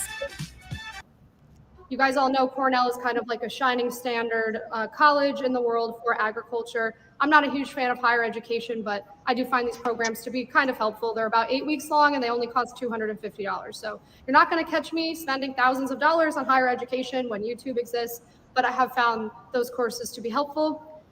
When they came to my property, they brought a soil scientist, a pollinator specialist, people in their office, and a PR person, because I did tell them I shout about this stuff online. They sat at that table with me for hours and answered everything I wanted to know. They went over my land with me. They cared so deeply about my goals and initiatives and hopes and dreams with this property. They told me what's realistic. They told me what wasn't realistic. We went outside. We walked around. They pointed out invasive species, different elements of my land I should be aware of when planting this for that, what I would need to attract rare butterflies possibly in the area. If I could attract rare butterflies, I could probably offer tours or lessons or all sorts of stuff. They told me all of this for free. Nothing was signed. I didn't give them my tax return. Spoiler alert, the government has your tax return. So when people get so paranoid about that, the government already knows everything about you. Is that okay? No, but they already do. So I don't care if the USDA comes to my property and walks around and tells me where my good soil is. I'm perfectly okay with that. After they came to my property, we had a Zoom call. They brought another pollinator specialist on. This woman drafted guides for me, for my land, with specifically picked out shrubs, flowers, trees for my property to help me achieve my objectives. I could have never found such personalized information. In fact, I would have had to pay a pollinator specialist or a forester or professionals. I would have had to pay them thousands of dollars to get what I got from these people for free. Again, no contract signed. So we had another call for hours. They sat there and listened to my objectives, went over what is realistic, what isn't realistic, timelines, expectations with me. Perfectly, amazingly polite, nice, helpful people. Never was it a big brother watching moment where it's ominous. These are just all people that care about the environment. That's it. That's all. That's their job. They care about the environment. There's no crime there, in my opinion. After our most recent call, they sent me another guide. Then they basically broke down finally in an email to me this month what each thing I want to do would cost. Somebody went through and compiled the exact cost, everything would cost, and also where I could find all of these plants that I want to find. They put together a list of nurseries. Once we had the cost, they said to me, okay, we have identified you want to do 3 different things here we'll start off with. You're welcome to do more in the next year and the year after that. You're never done with EQIP. You can keep getting funds from this program for years. We broke it down into 3 things. I agreed to 2 of them because I think the third one might be a little over my head for, again, my first year doing all of this. So I agreed to 2 things. If you guys are curious, the first one is a row of trees at the front of my property. I can show you. Across the way here is all hay fields, like all in every direction. And the wind gets really, really bad in the winter and slams into my barn. And the wind gets kind of bad in the summer too, because there's no trees breaking anything up because it's just hundreds of acres of hay. I understand horses and animals need to eat. I have no hate against hay. I would like a windbreak at the property. I also want to have some more native trees put at the property. So they said to me, we will fund, if you're accepted for the grant money, a row of native trees at the front of your property. So that's the first one. The second one is funding brush hogging and mowing the wild part of my property 1/3 a year for the next 3 years to take care of the invasive species without taking it all out at once, because I still want to support all of the critters that are sleeping in the flowers and all that. Mowing 1/3 of it a year so that I then can get in there and start putting in my own native plant plugs. Those 2 things have been officially submitted in the EQIP, and I will know on March 14th if I receive funding for either or both of those things or neither. And I will let you guys know. I am not trying to push an agenda. If I don't get funded, I'm not going to hide that. I will obviously share that with you guys. And I will know that on March 14th. Second thing I started inquiring about is their free high tunnel initiative. A lot of you have probably heard of that. Some people, depending on what region of the country or world you're in, a high tunnel can also be a greenhouse or a hoop house. It's a plastic wrapped metal frame structure that goes outside and is designed to extend the growing season of the plants inside of it. You can do all sorts of things in high tunnels. I spoke to them about that this week. They told me to get a free high tunnel from them, you can only grow. You cannot host events inside of it. You can't store your lawnmower in there. You have to actually grow stuff. What should you be growing in it? They told me fruits, veggies, and flowers that are designed to be sold for a profit. So you can't use it to grow rare. So Reggie, the high tunnel you can put your hydroponics in a high tunnel, right? Yes, you can. But But what does it look like? Can you show it? Oh, let me back it up a little bit.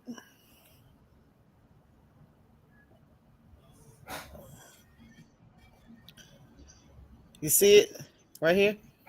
Yes. The hard plastic. Yeah. Yes, you can, or you can.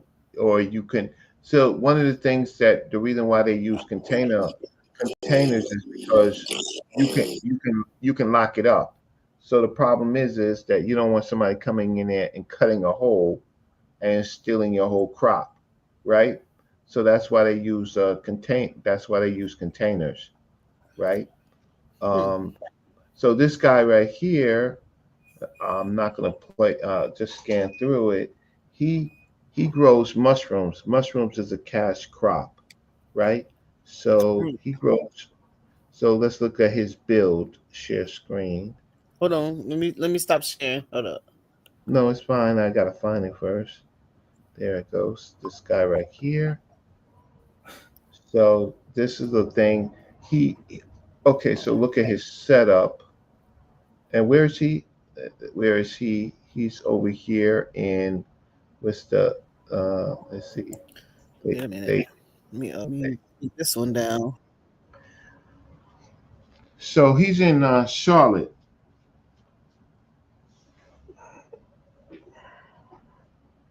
So he's somewhere over here in Charlotte, right?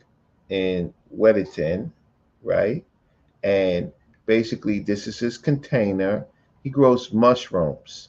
So over here you can see that these guys right here are not producing yet, but they're in various stages. And up here is where he's. So basically, his system is a kind of a do-it-yourself, and he grows gourmet mushrooms, right?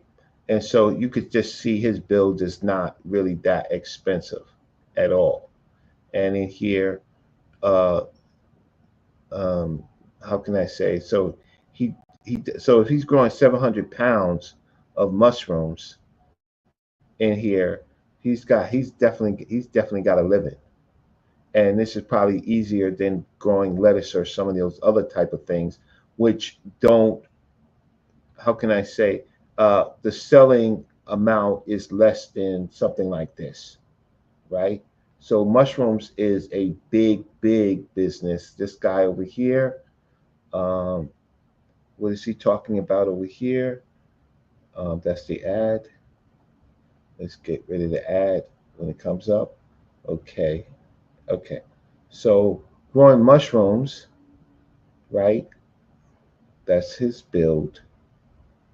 Um, how much he makes? Somewhere it said how much he made. Um, okay, that's his system, and somewhere it says how much money he makes on mushrooms. So restaurants, of course, they buy mushrooms. Mushrooms is a big cash crop, right? And that's his setup. So, um, so he's a mushroom man. I was just trying to figure out to see how much he sells, but I'm showing you the YouTube video. Um, but that's a cash crop.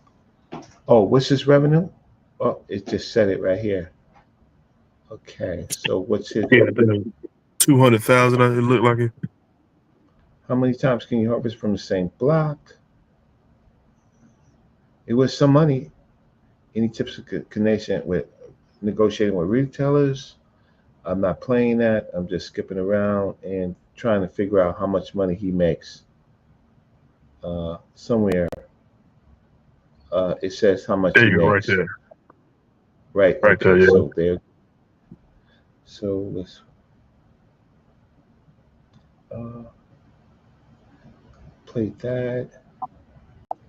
Play that.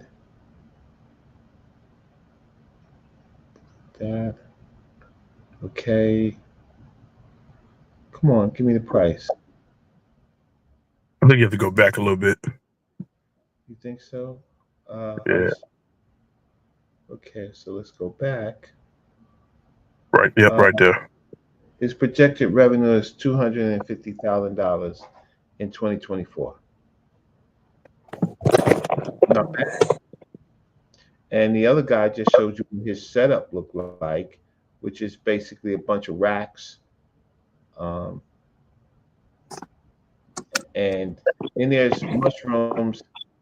Well, there's the other type of mushrooms that deal with kind of like these are edible mushrooms.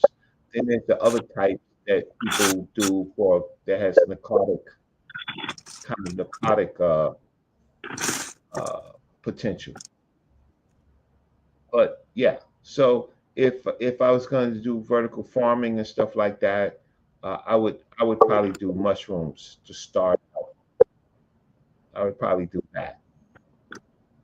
But anyway, I'll stop sharing my screen. I I mean, think Mo. I think Mo got kicked out a little bit. I don't know if you of can. her own show. Yeah. Oh, there she Oh, go. I'm on the bus. I've been talking the whole time. Mo, you got kicked out on your show. It's only when you said I think Mo got kicked out. On that bus, front I seat kept saying, I with kept the saying helmet. 200,000, 200,000. You on that bus, That's Mo, funny. with them special shoes. Oh man. But yeah. Reggie, you should come on more often. I'm in a life situation. I'm trying to uh well, ladies and gentlemen, I still have some XRP, and everybody would have listened to me and bought it when it was 25 cents and 50 cents, you'll be looking at $2.40. Whoa. You And kicking butt. if you listen, I've made how can I say I have been profitable with now how's my account overdrawn? I just put it in my account. How's it overdrawn? So Yeah, transfer. so Mhm. uh, so so if anybody would have bought it, imagine buying XRP anywhere from 25 cents and then it went down to 12 cents and now it's $2.40, right? And this is going to be a big week for XRP. So we might see XRP go to $5 this week because Hopefully. the chairman is going to be testifying at the Senate tomorrow. So XRP is now $2.30. But if y'all had listened to me and you didn't buy any, right? And it was 25 cents and 50 cents. Well, it's $2.30 now. And so We you got just threw some of away that. money. Huh? We got some of that. We got some of that in a business account. And one time when I had a lot of XRP, I gave some away to people who watch my show. I gave them 20 XRP so they can open up a Coinbase account. And so $20 worth of XRP at roughly I paid a quarter a piece, and you didn't pay anything. So your $20 of XRP right now with I don't know what is it worth. I don't know. Uh, it was $20 of my money. It was $20 of my money, and I paid a quarter. But if you had 20 XRP right now, you'd be looking at what $40 free money, Yeah. and if you bought more, that's the reason why I gave it away. Uh, if you would have cost dollar down, um, that would have been really, really great. Um, some people were interested in Bitcoin, and you would have made money with Bitcoin. I'm not going to lie. If you if you bought fractions of Bitcoin, you would have made money. But I think XRP is going to overtake. Uh, you know, XRP had went 10,000%. So now, I mean, even if it goes 1,000%, you'll be fine. I got some XRP. I Yeah. wait a minute. I'm trying to figure out. Let me see. You ain't got no Let me see how I acquired it. Chris. I Chris, guess you got some XRP, Yeah. right? Mhm. So, Sure. I got $100 worth. okay, so you would keep it. If it goes to $5, you didn't pay. So I paid no, I got it. I think it was like 71. couldn't have been that high. 71, 70 71 cents. That's high. When and I was 70. talking about it, it was 25 cents and then 50 cents. Yeah.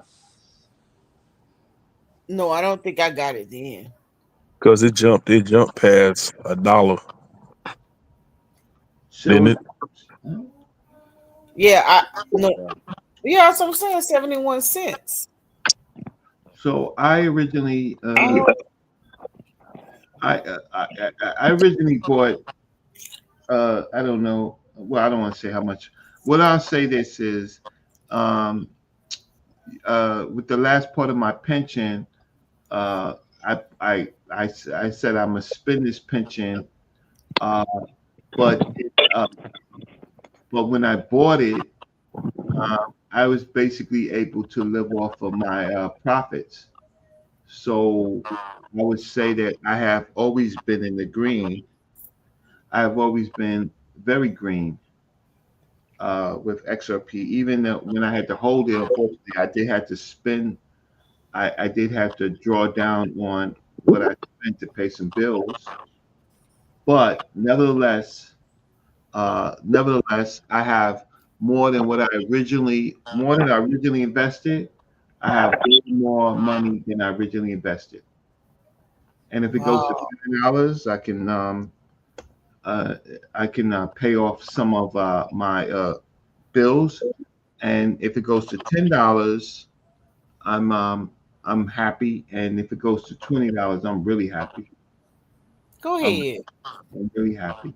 But that was my gift to the community, right? That was my gift to the community. And I'm glad that some people actually bought it because now it's at $2.50, right? So Yeah. that was a free, long wait, free tip, but you never invest what you don't can't afford to, right? It was just put away money. I Mhm. had only got $5 of Bitcoin, $23. So your $5 of Bitcoin went to $23. Yeah, Well, you didn't buy enough, baby. that's Shit. fine. And listen, you lucky I only had $5. Uh, I that's got crazy. this. I'm trying to figure out you. I'm trying to figure out how I got in Coinbase because I didn't even realize I had Coinbase until you said Coinbase. I said, let me go see if I got Coinbase. And here I got three things in Coinbase. I got Bitcoin, I got Salon, and I got XRP. Another one to look out for is Tron. Of course. Tron, Tron, Tron. Ondo, XLM, Yep. right? XLM. Yeah, XLM. And XDC. XCC. You right. There you go. Oh boy, we got a winner chicken dinner on here, boy, huh? Wait a minute. Wait. Me. XLM. Yes. Said Ma'am, Stellar. don't you go start investing in stuff you don't understand. Man, I You should invest don't what I you want. don't have to understand it. That's the whole point. People when they invested in Bitcoin, they didn't understand Jack Daniels. They're filthy rich. When I was talking about Bitcoin, Bitcoin was like something like $1,200. Yeah. How $1,200. much it was when we was talking about it? I got in way before that when BitConnect was a big thing. $50. Yeah. I forgot all about BitConnect. I lost so much money with that shit. I was like, man, Yeah, because of what BitConnect wasn't. It was a pyramid scheme. yeah. XLM is 26 cents. Uh, that's gonna be good. Cardano is 58 cents. That's a steal. Not investment advice, just entertainment. Just Don't letting you nobody know. watch my channel.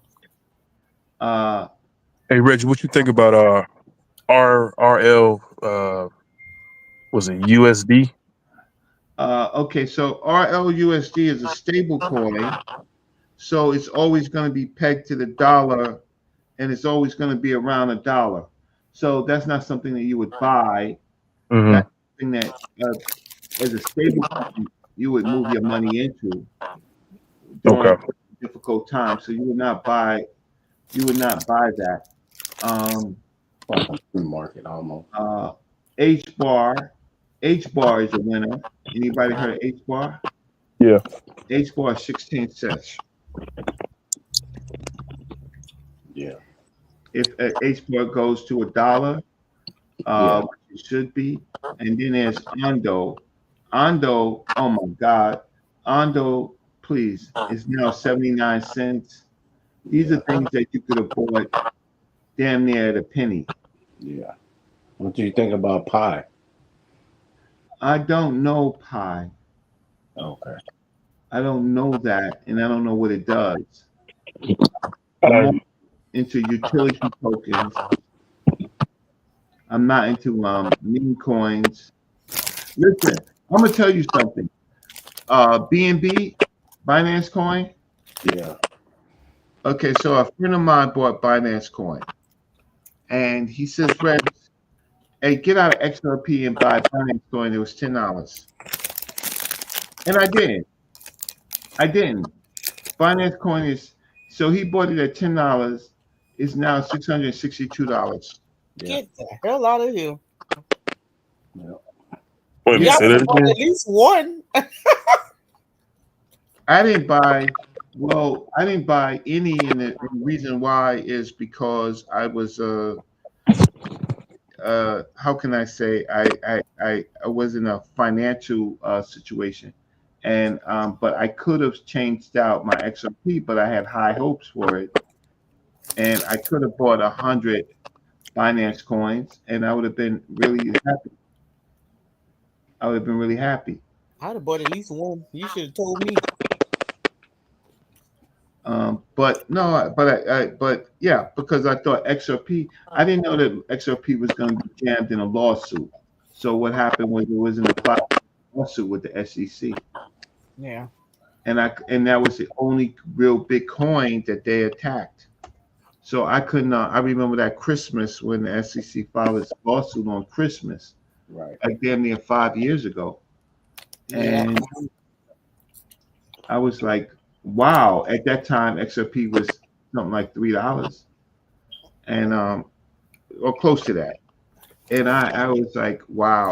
And then for 5 years, I was sunk. And then I had to sell a lot of my assets with other revenue streams that I had. Right.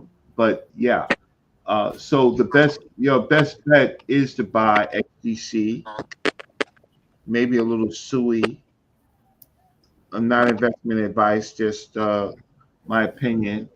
Ondo and XLM and XRP. Well, tomorrow, like I said, tomorrow the head of Ripple is going to be speaking at the Senate hearing tomorrow. Okay. Hey Reggie, right quick, what cold wallet do you use to hold these in? I use Ledger, and Okay. I largely use. We got rid of Ledger S, but I have a Ledger N, so most of it. So it's primarily in Ledger. Okay. But there are better ones out here now. But that's what I have at this moment. Have you heard like the one called Lipus or something? It's like ELLIPAI. I No, think it is. no, no. I haven't heard of that, and that would be if I haven't heard of uh, uh, if I haven't heard of it, I would really look at the reviews. I would tell you that Um, let's see. Um, the ledger. I have a Zondo wallet, and let's see what else I have. Um, yeah. A lot of people have bought the Trezor wallet. The Trezor wallet. It's pretty popular. But now what they're doing is if you now they're offering custodial wallets, so that these custodial wallets you can now put beneficiaries on them. With Yeah. these regular wallets, you can't put beneficiaries on them. If anything happened to you, if they don't have your codes, you can't talk from the dead, huh? Right? Right. So I would so real shortly banks are going to be custodian crypto banks, and so it's going to be a part of the American. How the hell is my account overdrawn?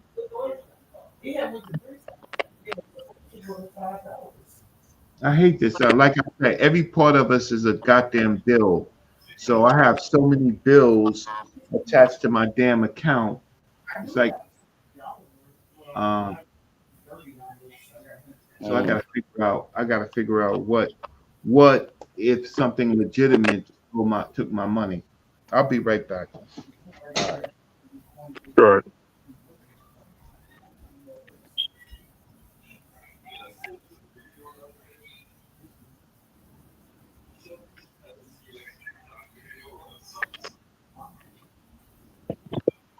You guys been in the market lately or no? Huh? What Said you happened? guys been.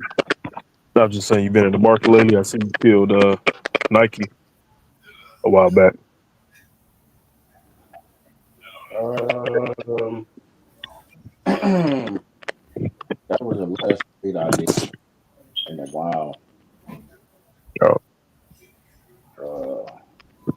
Yeah, I don't really trade that much that often now. You say you don't trade? Not like I used to. No. Okay, that's okay. But you still have your assets. You just not you and you were trading stocks. Yeah. Okay. Yeah. The stock market has been really bad, right? Yeah. It's really been bad.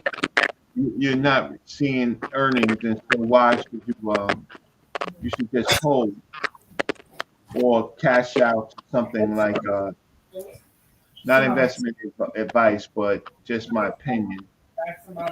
Uh, Something that's going to make some more money as an investment, like crypto. So if you have $1,000 and $2,000, I would put it in crypto.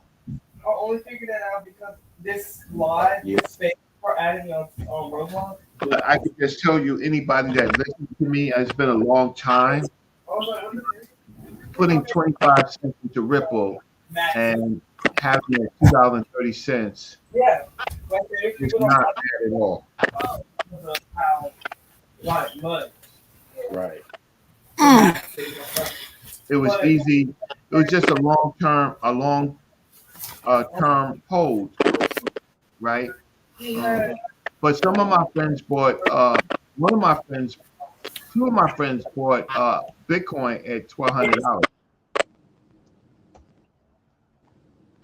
Oh yeah. He should be good. He should be sitting nice. The problem is when it went to $40,000, Yeah. a lot of people got out when it went to $50,000, right? They just want to hold, and that's okay. So I know that only one of my friends is still in Bitcoin, but and he's holding it religiously. He's holding it religiously. He thinks that it's going to go to $200,000 and he's holding it religiously instead of looking for other opportunities. So he won't sell a fraction of it, right? Yeah.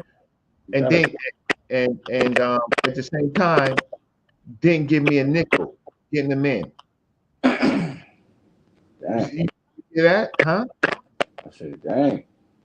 No, that's how friends are, bro. Appreciate it, bro. Thank you. You know, I understand that. I mean, I understand that. You know, but I can't say that. I can't say that he don't. I don't say that he don't help me. He'll buy me lunch or something. He'll buy me dinner or something like that occasionally. But that's because he ain't got no money because he's holding. Right? And that's okay. That's okay. But that's why it's so hard on these YouTube streets to talk to our people, because it's hard for them to take action. It's really hard. They don't who they have faith in. Please, all those people that invested in Umar School, they would if they would have not done that, invested in XRP, then if they wanted to, they could have gave Umar some money, right? Yeah. And it wouldn't have hurt them, right? But if you invested $1,000, $500 into that school, you had an opportunity to to make that $500 $5,000, right? You had that opportunity, but people do what they want. But you know what, family? I like talking to y'all because y'all endeavor into making money. You look for new ideas. Going on some of these other shows on YouTube, I'm like, why do I waste my time? Why?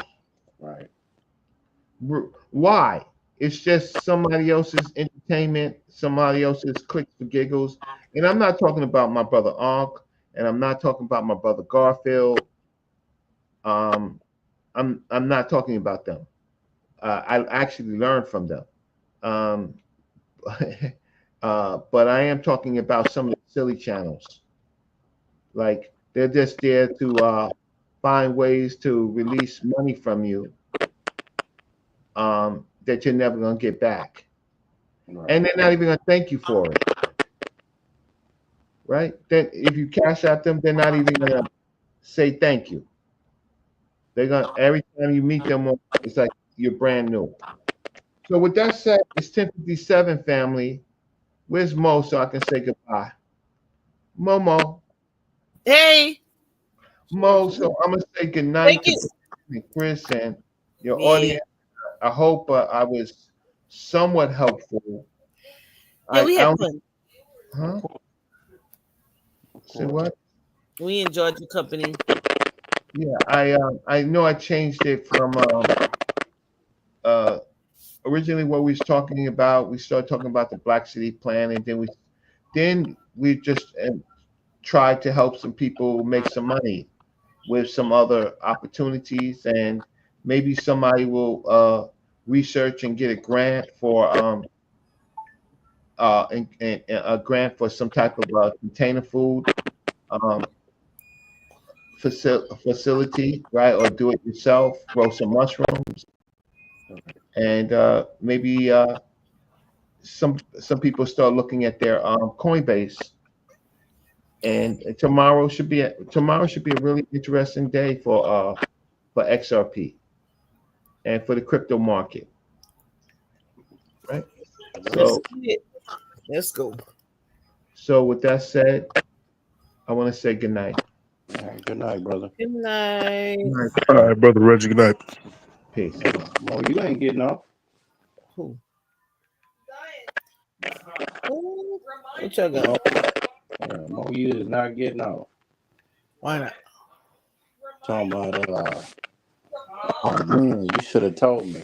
Anybody that only invest $5 in something, don't tell them shit. I could bet $5 in whatever I want. Now you know how I am. Not all that cheap stuff, man. It's okay. It's my money. You right. You right. You sure right. Being cheap, man. It's okay. I'm better than most. Yeah, that's true. Yeah. At least I got something. What y'all been investing in? I ain't been doing nothing. But why Sanaya said, hey, where's my investment account? She got one. It was too funny. Oh, you got her a stash account? Yeah, it's on her daddy's phone. She always hear me talk about Zion's. So she just popped up one day. Where's my investment account? But she got her own. I just have to start redirecting the money to her. She has her own Acorns account. Oh, okay. I just have to start redirecting it to hers so she can see it. Yeah, you should have set up a UTMA or a UGMA. What's a UGMA? It's Uniform Gift and Minors account. Oh. Yeah, Oh, so yeah. that they be able to control that. Yeah. You got them a 529 plan? No, they got they had no, that's why we invest in shoot. No. You know what a 529 plan is? Yeah, right? it's a college plan. But then Negroes saying, so now you go to the free because now you go to school for free. She's like, I ain't about to build up. No, we don't need to do that. Why the fuck not? We got free options. We got that money saved for something else, honey. You know what? You can pay your tuition with that. For We ain't every paying school. college nothing. Huh? We ain't paying college nothing. It ain't just for college. It's for high school, for any school. No, we not. Listen, now you're laughing. We're not giving them no money. We saving that money for something else. You don't have to give them the money. The money is invested for something like that. We're not giving them that. We are investing our money for something else because we are taking the free options. What the hell is the free option? Unless you got scholarships. Not true. You ain't gotta go to the big schools. You go to the tech schools. I mean, yeah, you can go to tech school, but that shit only free to a certain extent. No, they're gonna need money for food, clothing, and shelter. You don't have to if you stay at home. No, we don't want no. We don't want no hang-arounds. You got to pay somewhere. Oh no, you don't. Pay somewhere. Can't stay nowhere for free. United States at home, honey. But not for free. Oh yes, for free. So you don't make them pay no type of expenses.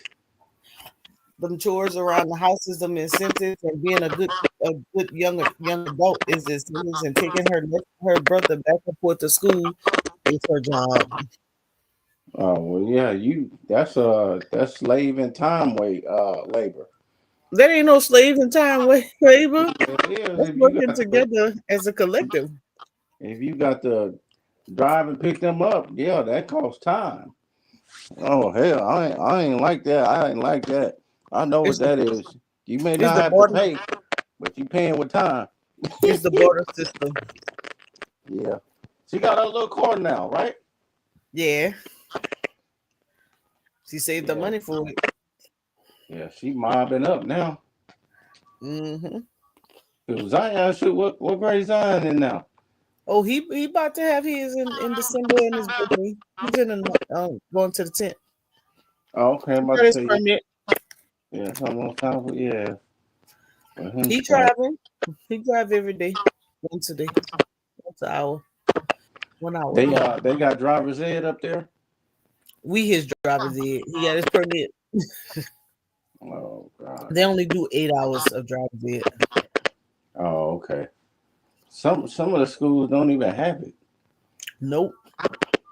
It's only 8 hours. So he drives once a day. Yeah. Mm-hmm. Go drive around. Daddy taking him on the highway all over the place. Mm. Oh, that's good then. You got a car in the backyard already? Oh, I thought he was gonna drive your car. He drives sometimes. But he ain't gonna drive it when he get that license. Hell no, he gonna drive that car in that Altima in the back. He gonna get some new tires on it, get him a new oil change, a battery, and send him on his way. No, he wants to drive that Genesis. Oh, he's driving that Genesis. He said long deny. Mm-mm. Yep. Everybody gonna have their own car. Yep. That. All right, y'all. We're gonna be live again tomorrow. I'm going to sleep. I gotta go to swimming in the morning. Oh snap! Swimming lessons? And Brandon, I see you on my live. I was working it out. I seen you. You over there doing the bum busters. I seen you. I was getting it in. I didn't go there sweating. Yeah. She was swimming? No, she was sweating. I swim in the mornings. In the evenings, I work out in the garage or at the gym. You couldn't swim in Cancun? That's a lie. Oh, that's why. No, I was asking. I'm about to say that's why you didn't get on the jet skis then. I did get on the jet skis. You just got on before me. You just didn't see me. Oh. I did get on jet skis. I'll show you pictures and the video. I thought it was because you couldn't swim. Matter of fact, I got a video that surfaced in the latter part of June. I had all our pictures and videos. I was like, oh no, I can't repost these. I was tore up in the blow up. I said, I'm not reposting this. Hell no.